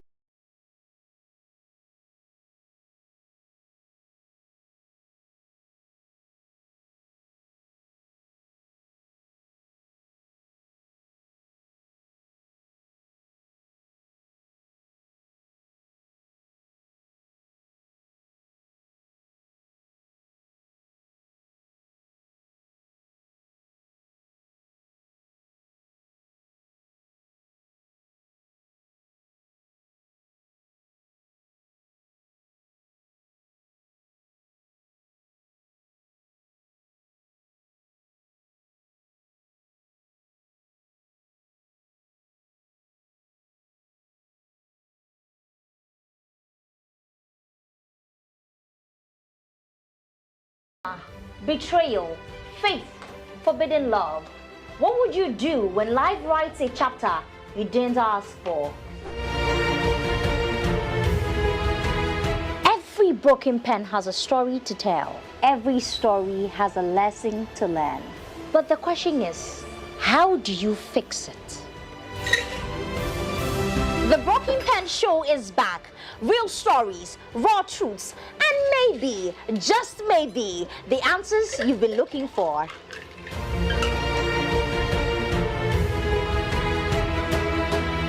Hi, ladies. Hi. Your story isn't over. Let's fix it together with a cold glass of Nax cocktail. Catch the Broken Pen Show every Thursday at 8 p.m. only on MX24 TV. My name is Yabita, and I am your host. Cheers.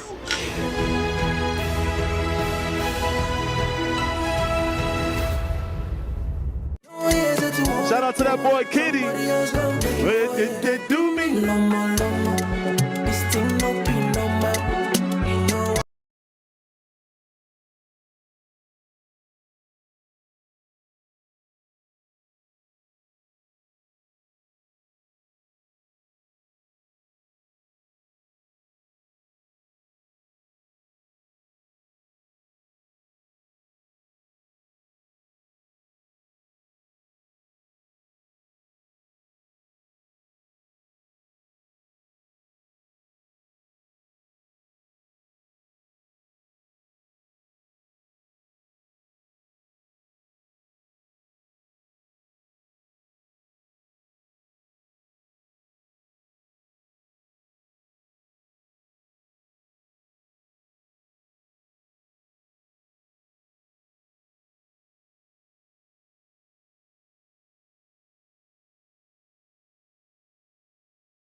I want to find out one thing. What happened with you and Kuti? One day Kuti calls me and says, bro, I want to do my solo album. Ghana, if somebody go, blah, blah, even for the media space right now, go talk your mind right now, they go talk to they go blacklist you. Event organizers self, they go, then boom, balance one. Only was a part of our group. One of the times we featured on 9,010 labs. Fluid. So I called him, so speak to my manager. Where? Patience is a virtue that carries a lot of weight. Yeah. Always know that you live to fight another day. I feel say we musicians, one thing we like do, we know how to create. Yeah. But the business part, we know the add them to whatever we do. Me right now, as I stand here, everything is about marketing. If I do the people I was looking up to, these two boys called famous people. Their work looked like they had like they were like 17 people or 20 people.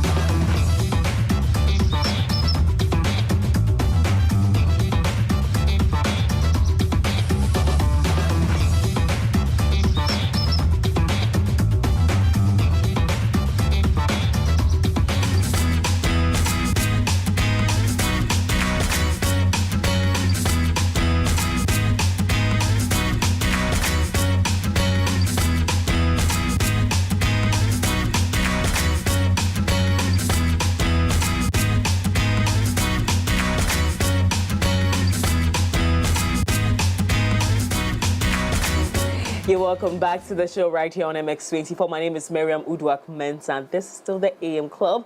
And of course, this is the plug segment. Today we have something even more exciting. We met them last year.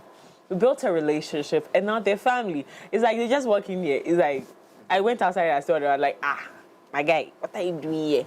Well, you get to meet them very soon. It's a conversation we started that I thought I had great interest in, looked up to.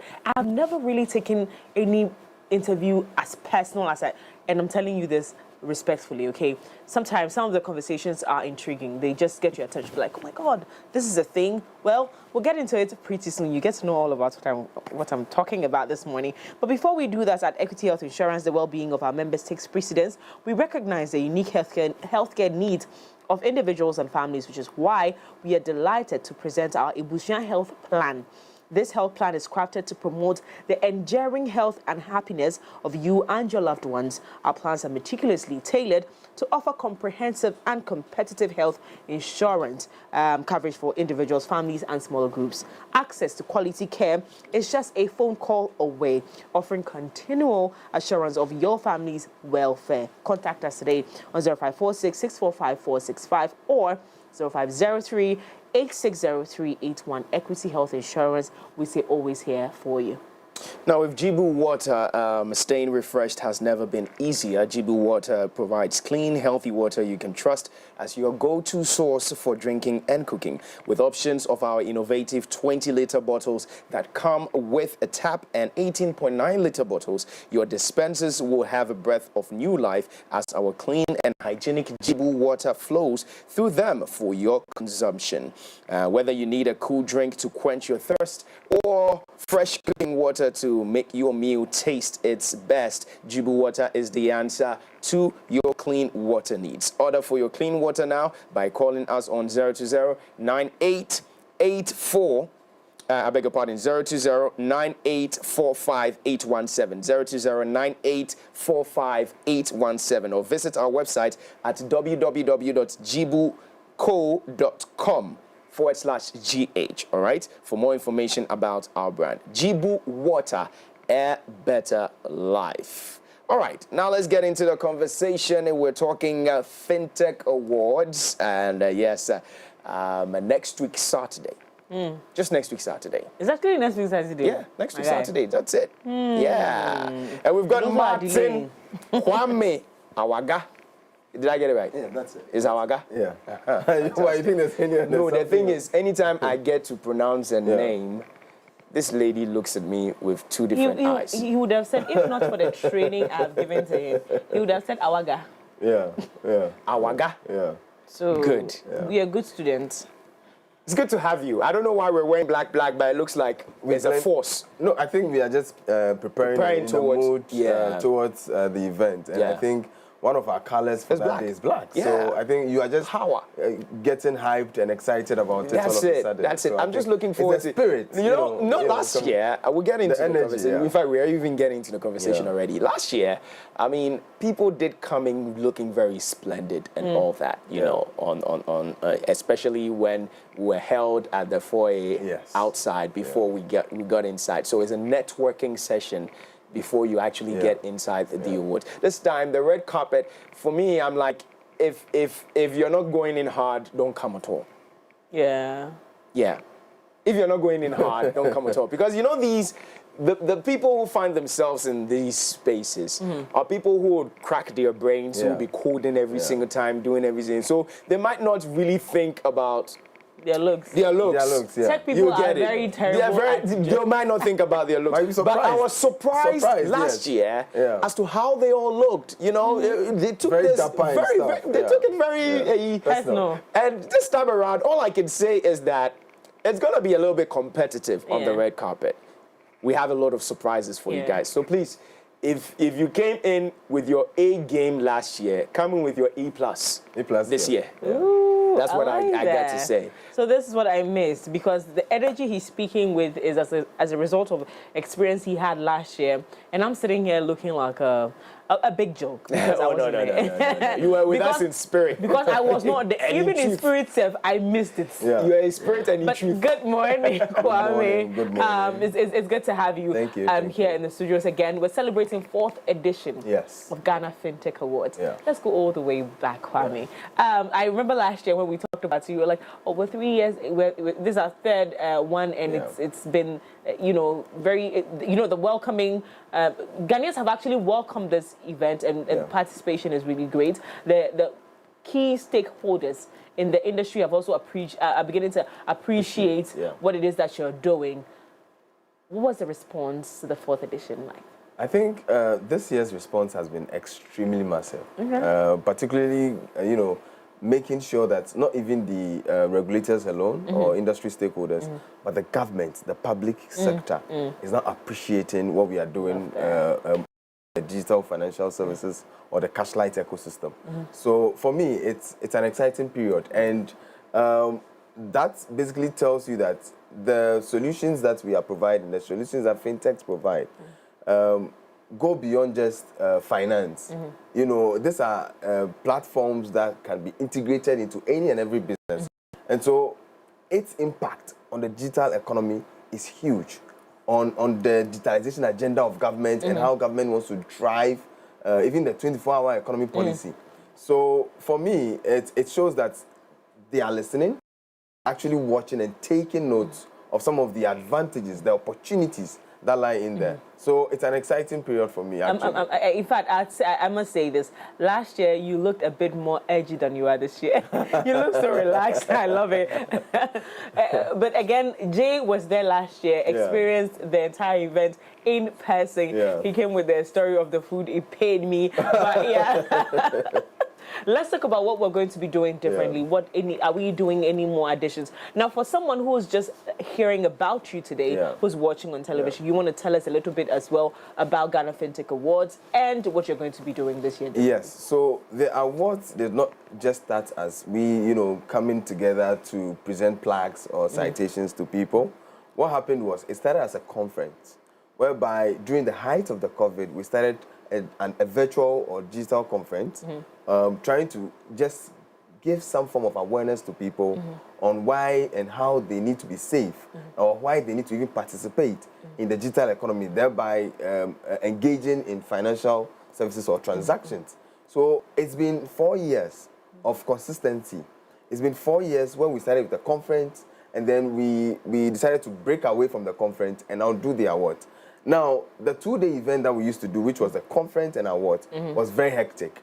So we decided to now break all that into one project, which has become the Ghana FinTech Awards that we are talking about today. So the event in itself is not just an award, but surprisingly, we bring some kind of twists to it. You do a lot of awards and they just go give a few speeches and they start mentioning awards. Ours is very innovative. And as we always say, in our industry, we are very agile and very innovative. So we've added some more spices and more innovative ways of doing these things. So what we do is, before the awards, before even the awards itself, the presentation of the awards and the citations and plaques or whatever, is the last part of the event. From the beginning, we do get a few speeches, about 2 or 3 speeches, and then we do what we call, sometimes we do panels. In the second edition, we did a brief panel, about 30 minutes. Third edition, last year, which you witnessed, we brought in some innovation per the theme. We brought in, a debate. And that got the whole ecosystem talking. Even for this one, I was getting calls by industry participants and stakeholders that, oh, Martin, are you going to have debates this year? I want to participate, because it's brought about a different feeling to this kind of event. But this year, there's a huge surprise. We are bringing a different innovations to it. We do it something that has not really been taken, or we are really leaving behind. In Africa, record keeping has been our problems. And in this digital narrative, there's a whole lot we need to do when it comes to campaign, awareness programs and educational drive and digital literacy and whatever. So this is what we are doing. We are going to use storytelling to, bridge that gap when it comes to digital literacy, particularly as it relates to our theme this year, which is building trust in Ghana's digital economy, the essential roles of cybersecurity and data privacy. So this is more like a two-edged sword that we are going to use theater to explain to people how they need to actually, or to educate to them on how they need to. We're going to enjoy a play. Yes, I'm telling you, a 30-minute play. People, you can continue the interview. I need to go to Sotium. I need to go to Sotium to do something. I'll be right back. Yes. Wow. Now, those of you who have, taken interest in theater, you would best believe that it carries a lot of message. It does. Hidden truths. And when people are able to relate practically to some of these things, the message becomes easier to assimilate. But one of the things we understand in this industry is, a lot of the times we have realized that when people go on this education campaign awareness and educational drives or sensitization or digital literacy campaigns, tend to use a lot of jargon. Most of these people we are trying to get this information to don't understand. Don't understand. Yeah. They are literate or mid-literates. Illiterates, not literate. Illiterate. Most of them, even the literates, do not understand what two-factor authentication means. Yeah. And every other jargon. That I'm yes. I don't understand what that means. So that's what we are doing. And we are bringing, so it's a 5-part skit, just about 4 to 5 minutes long, that explains different things that happen within, as it relates to cybersecurity and data privacy in the digital economy. Wow.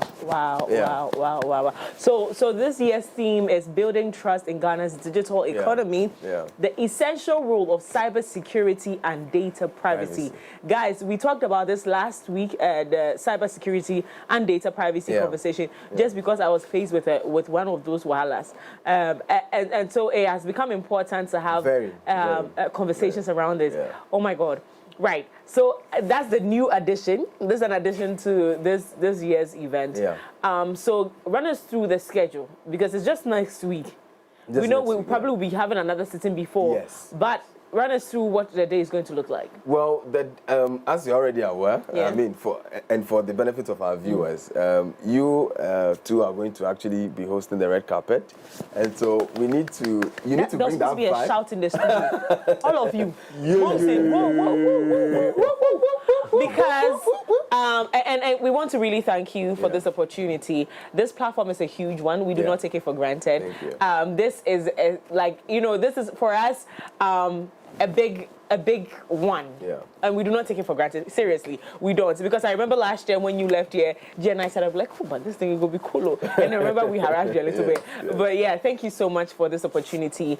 And we are grateful. We're going to give our best. So you're going to be seeing us, Jay and I, on the red carpet as a couple, as we usually are.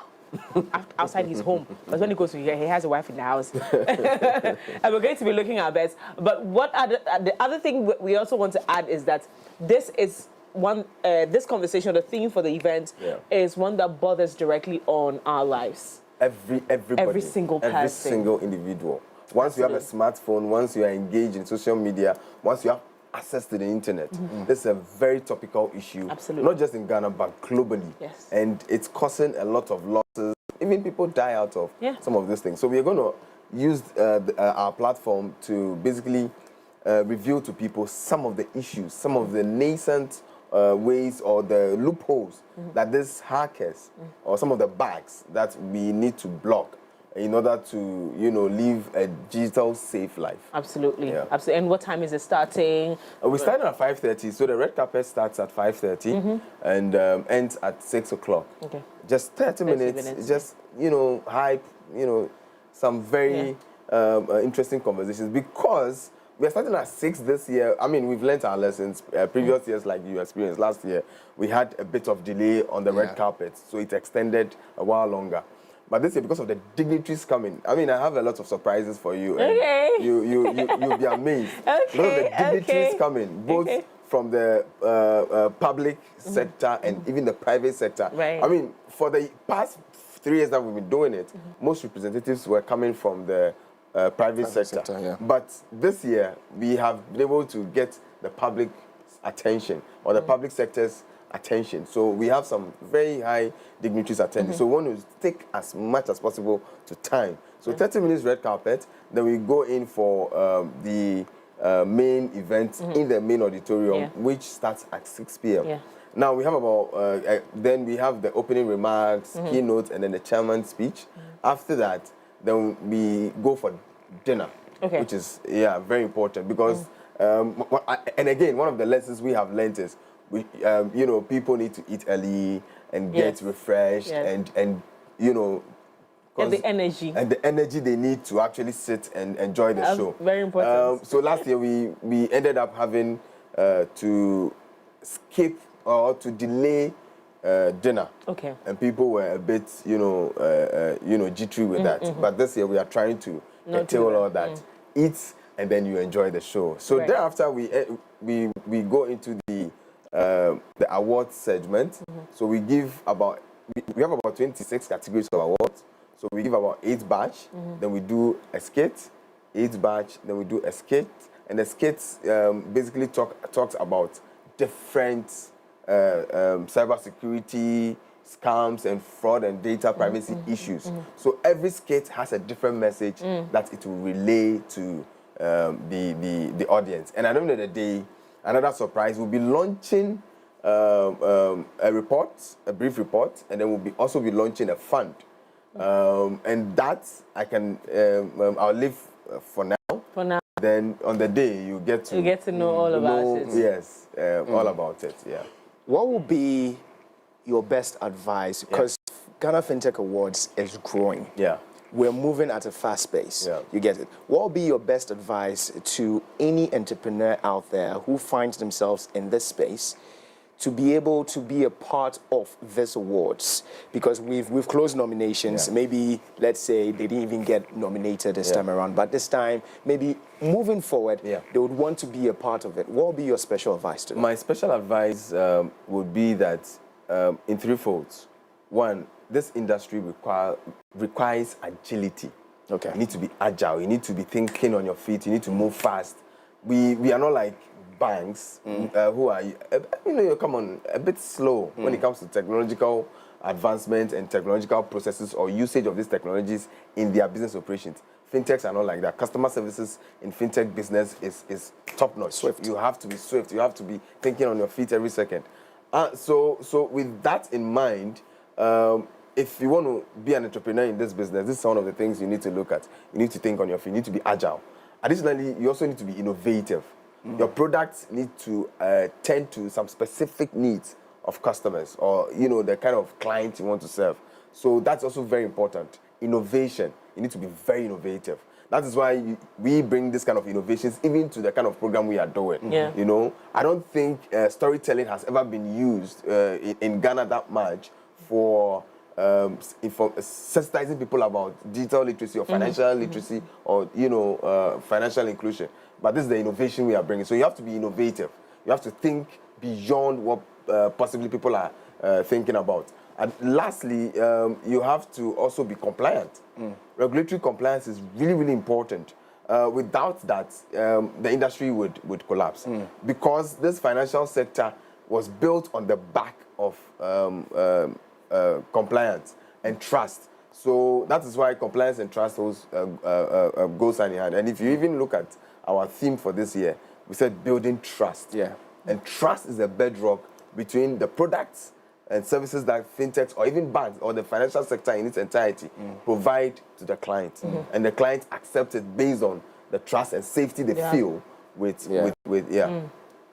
Lovely. So how do we connect and follow up on this event? For those who have already missed out in nominations, of course, we've talked about that. They have to look out for next year. But information about the event, which platforms do you, should we go on to get information on this? I mean, MX24 has been one of our major partners, and we thank you for that. We appreciate what you've been doing with us for the past few years, not just this year alone. So I think you are actually at a very interesting spot to get all the announcements and follow our discussions. Like you rightfully mentioned, we are coming back next week for another segment before the main event. So this is actually one of the places to be if you want to get all the updates and information on the event. Additionally, you can also follow our social media pages. We are on X, we are on Facebook, and LinkedIn. LinkedIn, very important. And our names there are, the Ghana FinTech Awards. Even if you go to Google and you type Ghana FinTech Awards, it pops up immediately. So I think social media is very welcoming. And we're also on having other engagements throughout this period with other media houses. And I think it's been amazing to follow this journey and also learn about how important cybersecurity, safety, and data privacy is essential for our well-being. Thank you so much, Kwame, for coming through. Like I said, we're going to have another one and then you meet us on the red carpet. If you have not gotten your ticket yet, how do you get your ticket to the event? Okay, so to purchase your ticket, I mean, this year, because of the numbers, they are trying to control. I mean, you understand that last year it was just strictly by invitation, you know, so we didn't sell tickets. But this year we're trying to control the crowd, and so we are selling tickets. And tables, premium tables. So you can reach out to Christina on 059 838 5685. Okay. 5685. Okay. Yeah. Okay. Or you can equally go to our website, www.GhanaFinTechAwards.org. Every detail on how to purchase tickets is right there. It's right there. Yeah. So please make sure not to miss out on this year's Ghana FinTech Awards, because I am still in pain from missing it last year. And I you missed the debate, the most interesting part. Right, and it's not coming back this year. It's not coming back this year. Can you imagine? and you know, I used to do great at debates in school, you know. So I would have loved to be, Oh, interesting. We'll bring it back 2026 because I have to be a part of that. But thank you so much, Kwame, for coming through. We really appreciate this. And again, I know you're on tour. You're having conversations all over the place. So we wish you all the very best. We'll see you very, very soon. Because for me, I am ready, guys. I was born ready. Okay, we've been planning this for a whole year, guys. So thank you so much. But also go on social media, jump onto their social media platforms. It's Ghana FinTech Awards. Make sure to follow, like, and share, and be a part of the event. Be a part of the event. I need you there. I need us to have great fun and, of course, learn as well, because there's going to be a lot of education right there on the night. Come in early. Yes. Come in early. Red carpet is only 30 minutes. I just got information. I didn't know. If you miss it. So, if you miss it, you miss it. Don't go asking, okay, so how did I not get on the red carpet? Come in early, because what I know about Ghana FinTech Awards, we are very conscious about time. Okay. I mean, and over the years, we've learned from our the feedback that's been coming in, incorporating it into all the things we want to do. So that's really important. I mean, if you want progress, you need to learn from your criticisms. Of course. Well, right. 1st of March. That's next week, Saturday. We'll definitely have a good time. So be a part of it and come in your numbers. Grab your tickets, and we'll see you when we see you. All right? Absolutely. Definitely.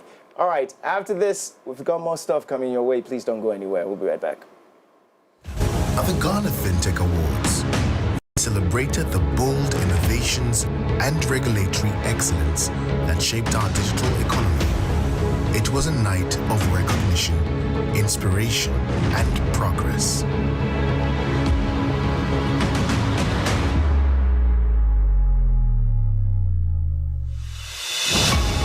Ladies and gentlemen, it's the 4th edition of the Ghana FinTech Awards.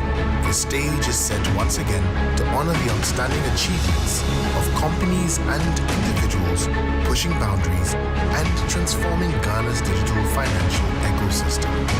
I want to specially welcome all of you to the esteemed Ghana FinTech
Long live high school clique. We are more than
And you guys are watching MX24. Keep watching. I love you.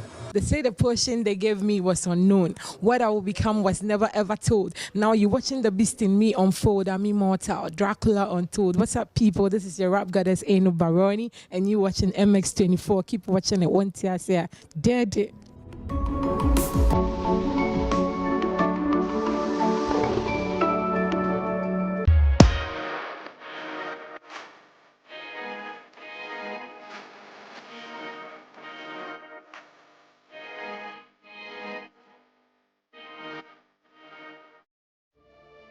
Drama, betrayal, faith, forbidden love. What would you do when life writes a chapter you didn't ask for? Every broken pen has a story to tell. Every story has a lesson to learn. But the question is, how do you fix it? The Broken Pen Show is back. Real stories, raw truths, and maybe, just maybe, the answers you've been looking for.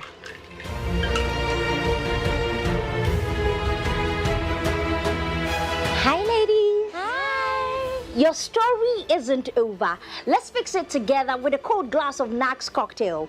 Catch the Broken Pen Show every Thursday at 8 p.m. only on MX24 TV. My name is Yabita, and I am your host. Cheers.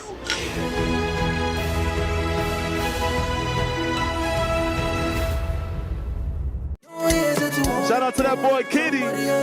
Where did they do me? This thing no be no more.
Drama, betrayal, faith, forbidden love. What would you do when life writes a chapter you didn't ask for? Every broken pen has a story to tell. Every story has a lesson to learn. But the question is, how do you fix it? The Broken Pen Show is back. real stories, raw truths, and maybe, just maybe, the answers you've been looking for.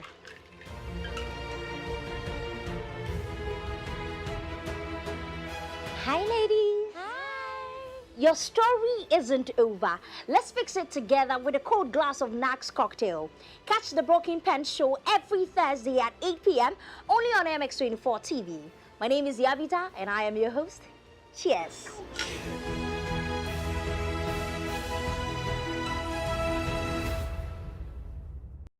Okay, you're watching MX24 TV, and this your boy Rosey Musiq. Ciao! Hi guys, how you doing? This is your boy SDK, and I'm here on MX24. It's fun. It's fearless.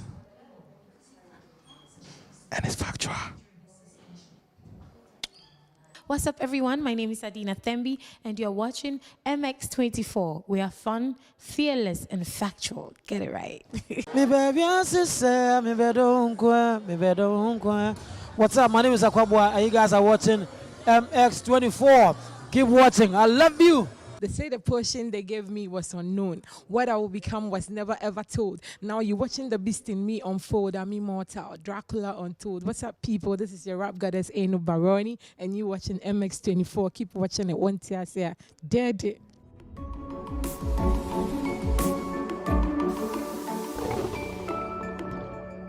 Your songbird Jackie. Keep watching MX24. Yo, what's up? It's your boy Last Minute. You watching MX24.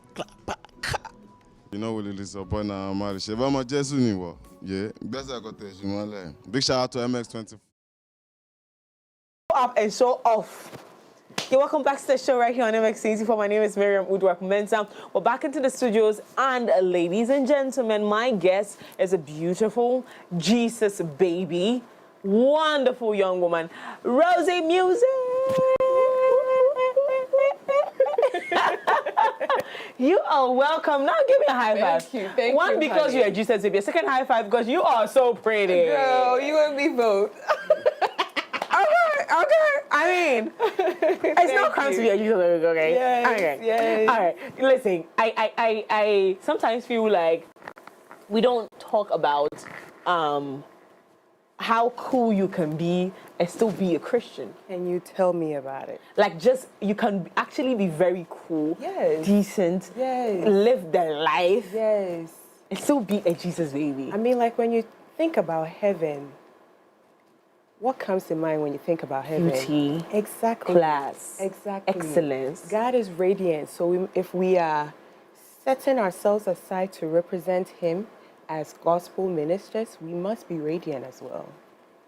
Tell me about it. Period. Tell me why a gospel musician thinks that they have to look poor to represent God. It's no longer the thing, okay, people? Catch the drift. Yes. Let's move on. Yes. But you're welcome to the studios. It's good to have you.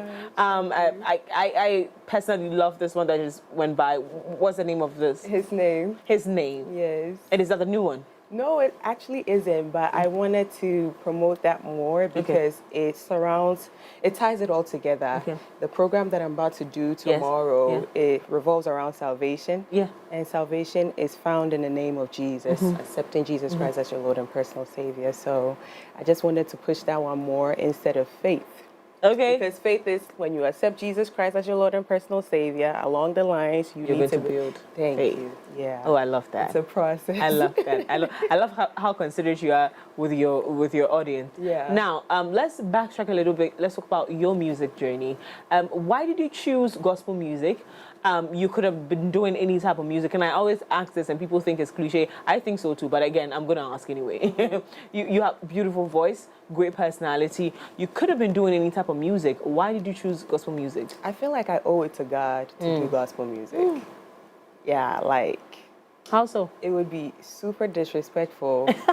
Super disrespectful. Okay. For Him to give me this talent, this beauty, and then me use it to honor something else. It's like... sometimes when I think about how God feels about certain things, I start to feel our parents' pain for certain things, like investing in your child to do good and then they decide to do something else apart from what you believe that they could have done. Exactly, that you feel like is dishonoring. It's as a what she was seeking. Yeah, we see an ashe. Hey, even to me, my nyame. No, not like that. I love that. But how long have you been doing music though? Professionally since 2018. Okay. Singing in churches has been since I could talk, honestly. Oh my God. Yeah. And let me come back to a very controversial conversation. Because I love the fact that you took the wind out of the sail or the sail out of the wind. Which one is it? The wind out of the sail or the sail out of the wind. Whichever one it is, people can use it. I've said it too, so you use it. But a lot of gospel musicians, a lot of secular musicians as well have complained about the contribution of the church to the music journey. So we have seen one of its very popular is Kwame Eugene. He used to sing in the church. He used to be a gospel minister Kwame Eugene. And he left the church to do secular music. A few other people have also done that, and their complaints were the church does not support their journey. Very recently, Love World Records, which was one that was under Pastor Chris Oyakilome, we didn't know what happened, behind the scenes. But we recently heard that he actually sent them away from his own mouth because he complained about their demand for money, for their talents, their gifts.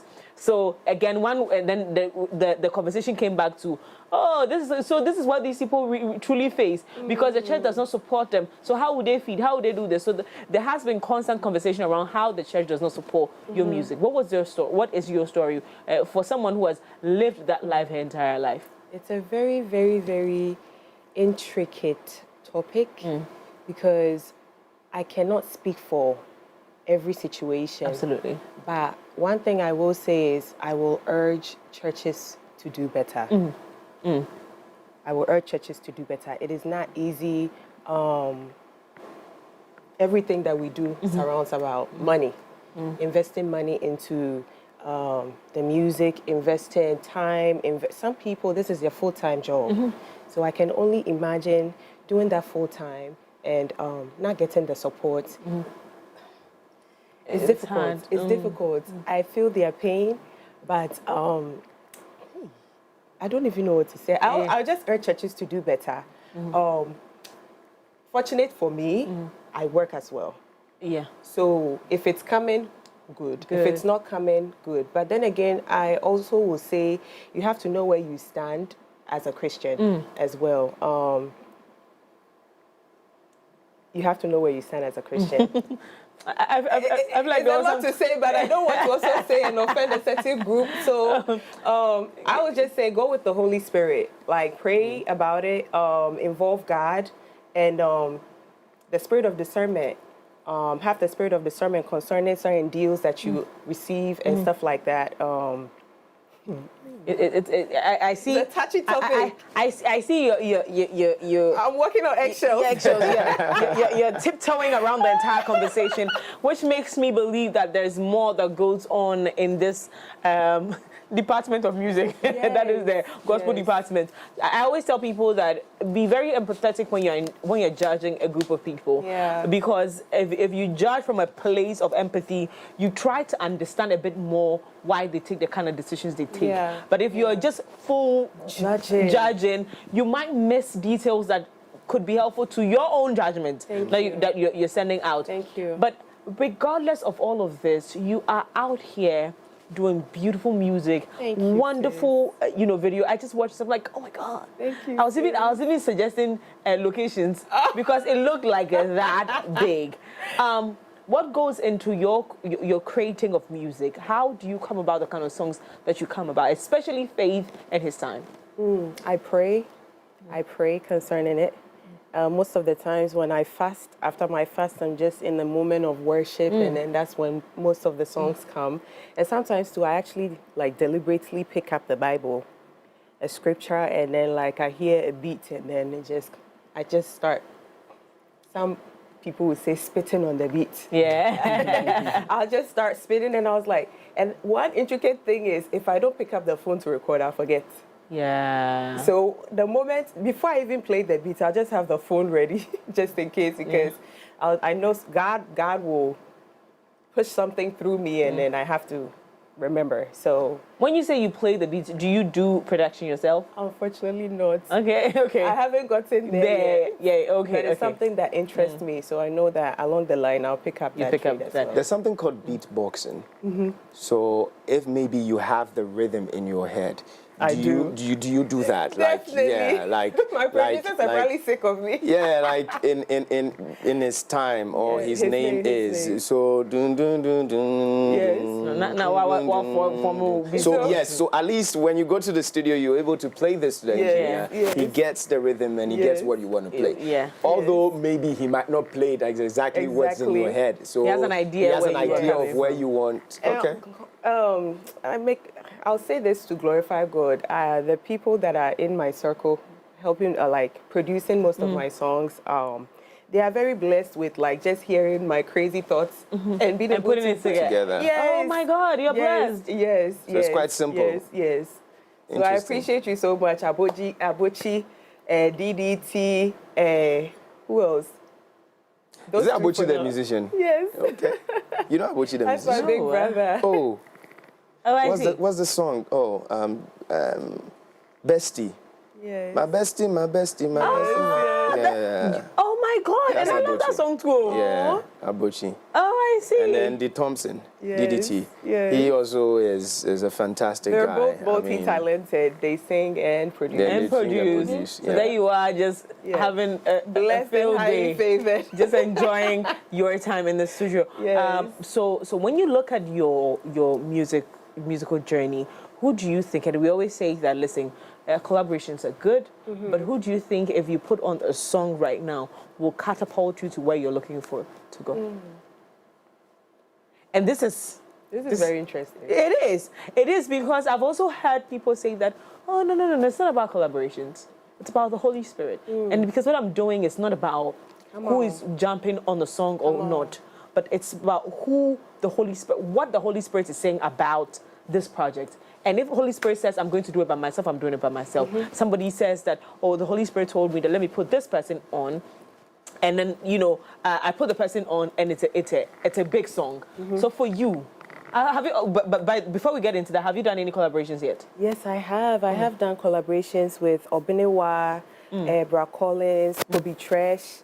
I have done a collaboration with Carl Clote, is yet to come out. Ah, Carl Clote. Yes, okay. Yes. I've done a lot of with God, please help me. Joyce Blessing. Oh, you do? Yes. I love her. Yes, I love her. I love her. And with Sister Efia as well. Hey. Now you have changed the entire trajectory of this conversation, because I did not think that you would go that tangent. But why though? Why did you do a song with It's so interesting. I want to answer your first question first, because else I'll forget. I forgot. I want to throw that one away and talk about this one.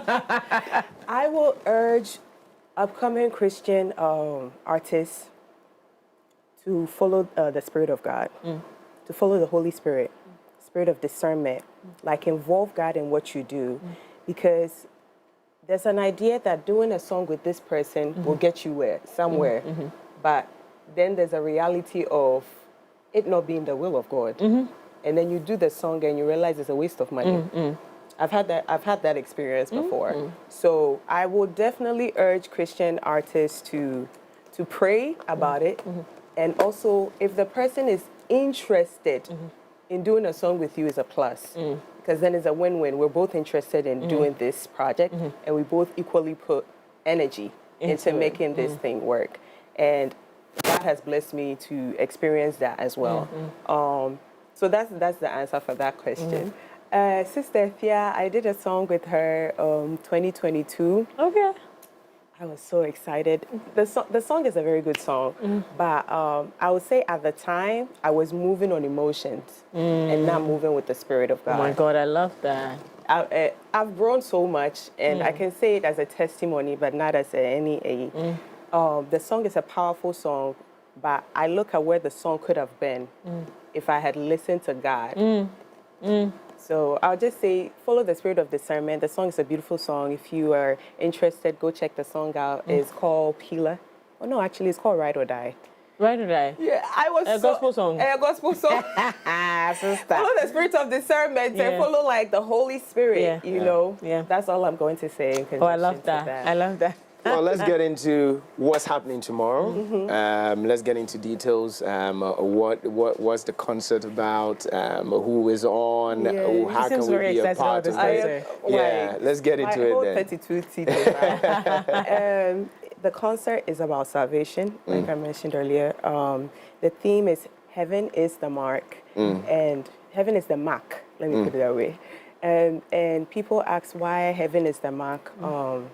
Because often at times when we are in the motion of living life, we forget that either God could come right now or we could go. Yeah. So we live life based on like trends. Yeah. Oh, it's Sunday, we are all going to church. Let's dress up and go to church. But as to actually having a relationship with God and nurturing that relationship and investing time into that relationship, a lot of us Christians forgo that. So this concert is to remind Christians that there's a judgment day coming. Yeah. So in our daily lives, in our daily routine, put God at the forefront and make sure that you're in right standing with God. Yeah. And the people that are going to be on the show, drum roll. Not that you're shouting about it, I want to hear. We have Kids Kid, and all these people, I love them to death. I love them so much. You have Kids Kid on this? Yes, I do. I have Kobe Sam. No. Yes, I have Scott Evans. I have Jayana. I have Carl Clothe, and I have my big brother, Kobe Tresh. Oh my God. So it's on your screens right now. Yes. Yes, Heaven is the Mark. I have seen this. Yes. Heaven seen is this. the Mark. Beautiful, beautiful. Wow. Charlie, that's some heavy squad right Yeah, there. the squad is tight. Squad is tight. So where is it happening? It is happening at Silicon House Production. Okay. In Tesano. Okay. Yeah. Okay. Tomorrow, what time? Tomorrow, doors open at 5. 5. And it starts at 6. Okay. Yes. Okay. All right. Tomorrow's Friday. Spirit filled. Yes. 5 p.m. Yes. I know what I'll be looking like. Oh. Yeah. And that kind of dressing, I know I don't want to go home with it. Oh. So, ladies and gentlemen, meet me at the front seat. Oh. This one, I'm serious. I'm not lying. I'm telling you. I'm not lying. I'll be right there to worship, to vibe with the Jesus babies. Yes. And so please join us. Are we going to have to pay something? No, it's free. It's free. It's Absolutely free. It's Sisters free. and brothers, let's go and support. But more than support, let's go and praise God. Let's go and have a good time in the presence of the Lord, because this is the time. This is a time to build momentum for the year. You just never know. Yes, this is you the just time to be never charged know. up. So we're super excited about that. Now, for you out there, are you ready for tomorrow? Because it's 5 p.m. We're going. I think that's just about it, right? Yes, and so with regards to your songs and the new ones that are out, especially the, is it his name? His name is? His name. Okay, his name. Good. Where can we get them? And social media handles as well. So all my songs are available on like all digital platforms using the Ghanaian term. Because we say digital, but I'll say digital platforms. I like the digital better. Yeah, it sounds better. And my social media handles are Rosey Musiq. It's ROSEY_MUSIQ. Again, it's ROSEY_MUSIQ on all social media platforms. If you follow me, you'll get probably a direct link to all my music. Yeah. Rosey Musiq, thank you so much for joining us. Thank you for having me. And we'll see you tomorrow. Yes. We pray Jesus for you. We pray success for you, because we're going to be there to give you our support. But Holy Spirit, of course, that you believe in, will be there to support you. Thank you so much for coming through. It's not every day that you sit with beautiful Jesus babies. I'm going to use that term from now on. I love that. I just recruited her. Jay, do you see how the thing is going? Like every year they recruit members. It be the JB squad. Oh, JB, I love JB that. squad, yeah. You have to start a conference. That's right. Jesus Babies Conference. Hey, it's a bad. And then DJ Momsy will be the DJ for that. That's right. Well, ladies and gentlemen, it's always exciting to be here on your platform. Listen, we're always excited to do this, okay? My name is Miriam Uduak-Mensah. We'll see you again tomorrow. It's Friday, so we're going to be doing it, on the lighter note, but just join us right here from 7 a.m. to 10 a.m. Make sure to join us on all social media platforms. It's MX24GH on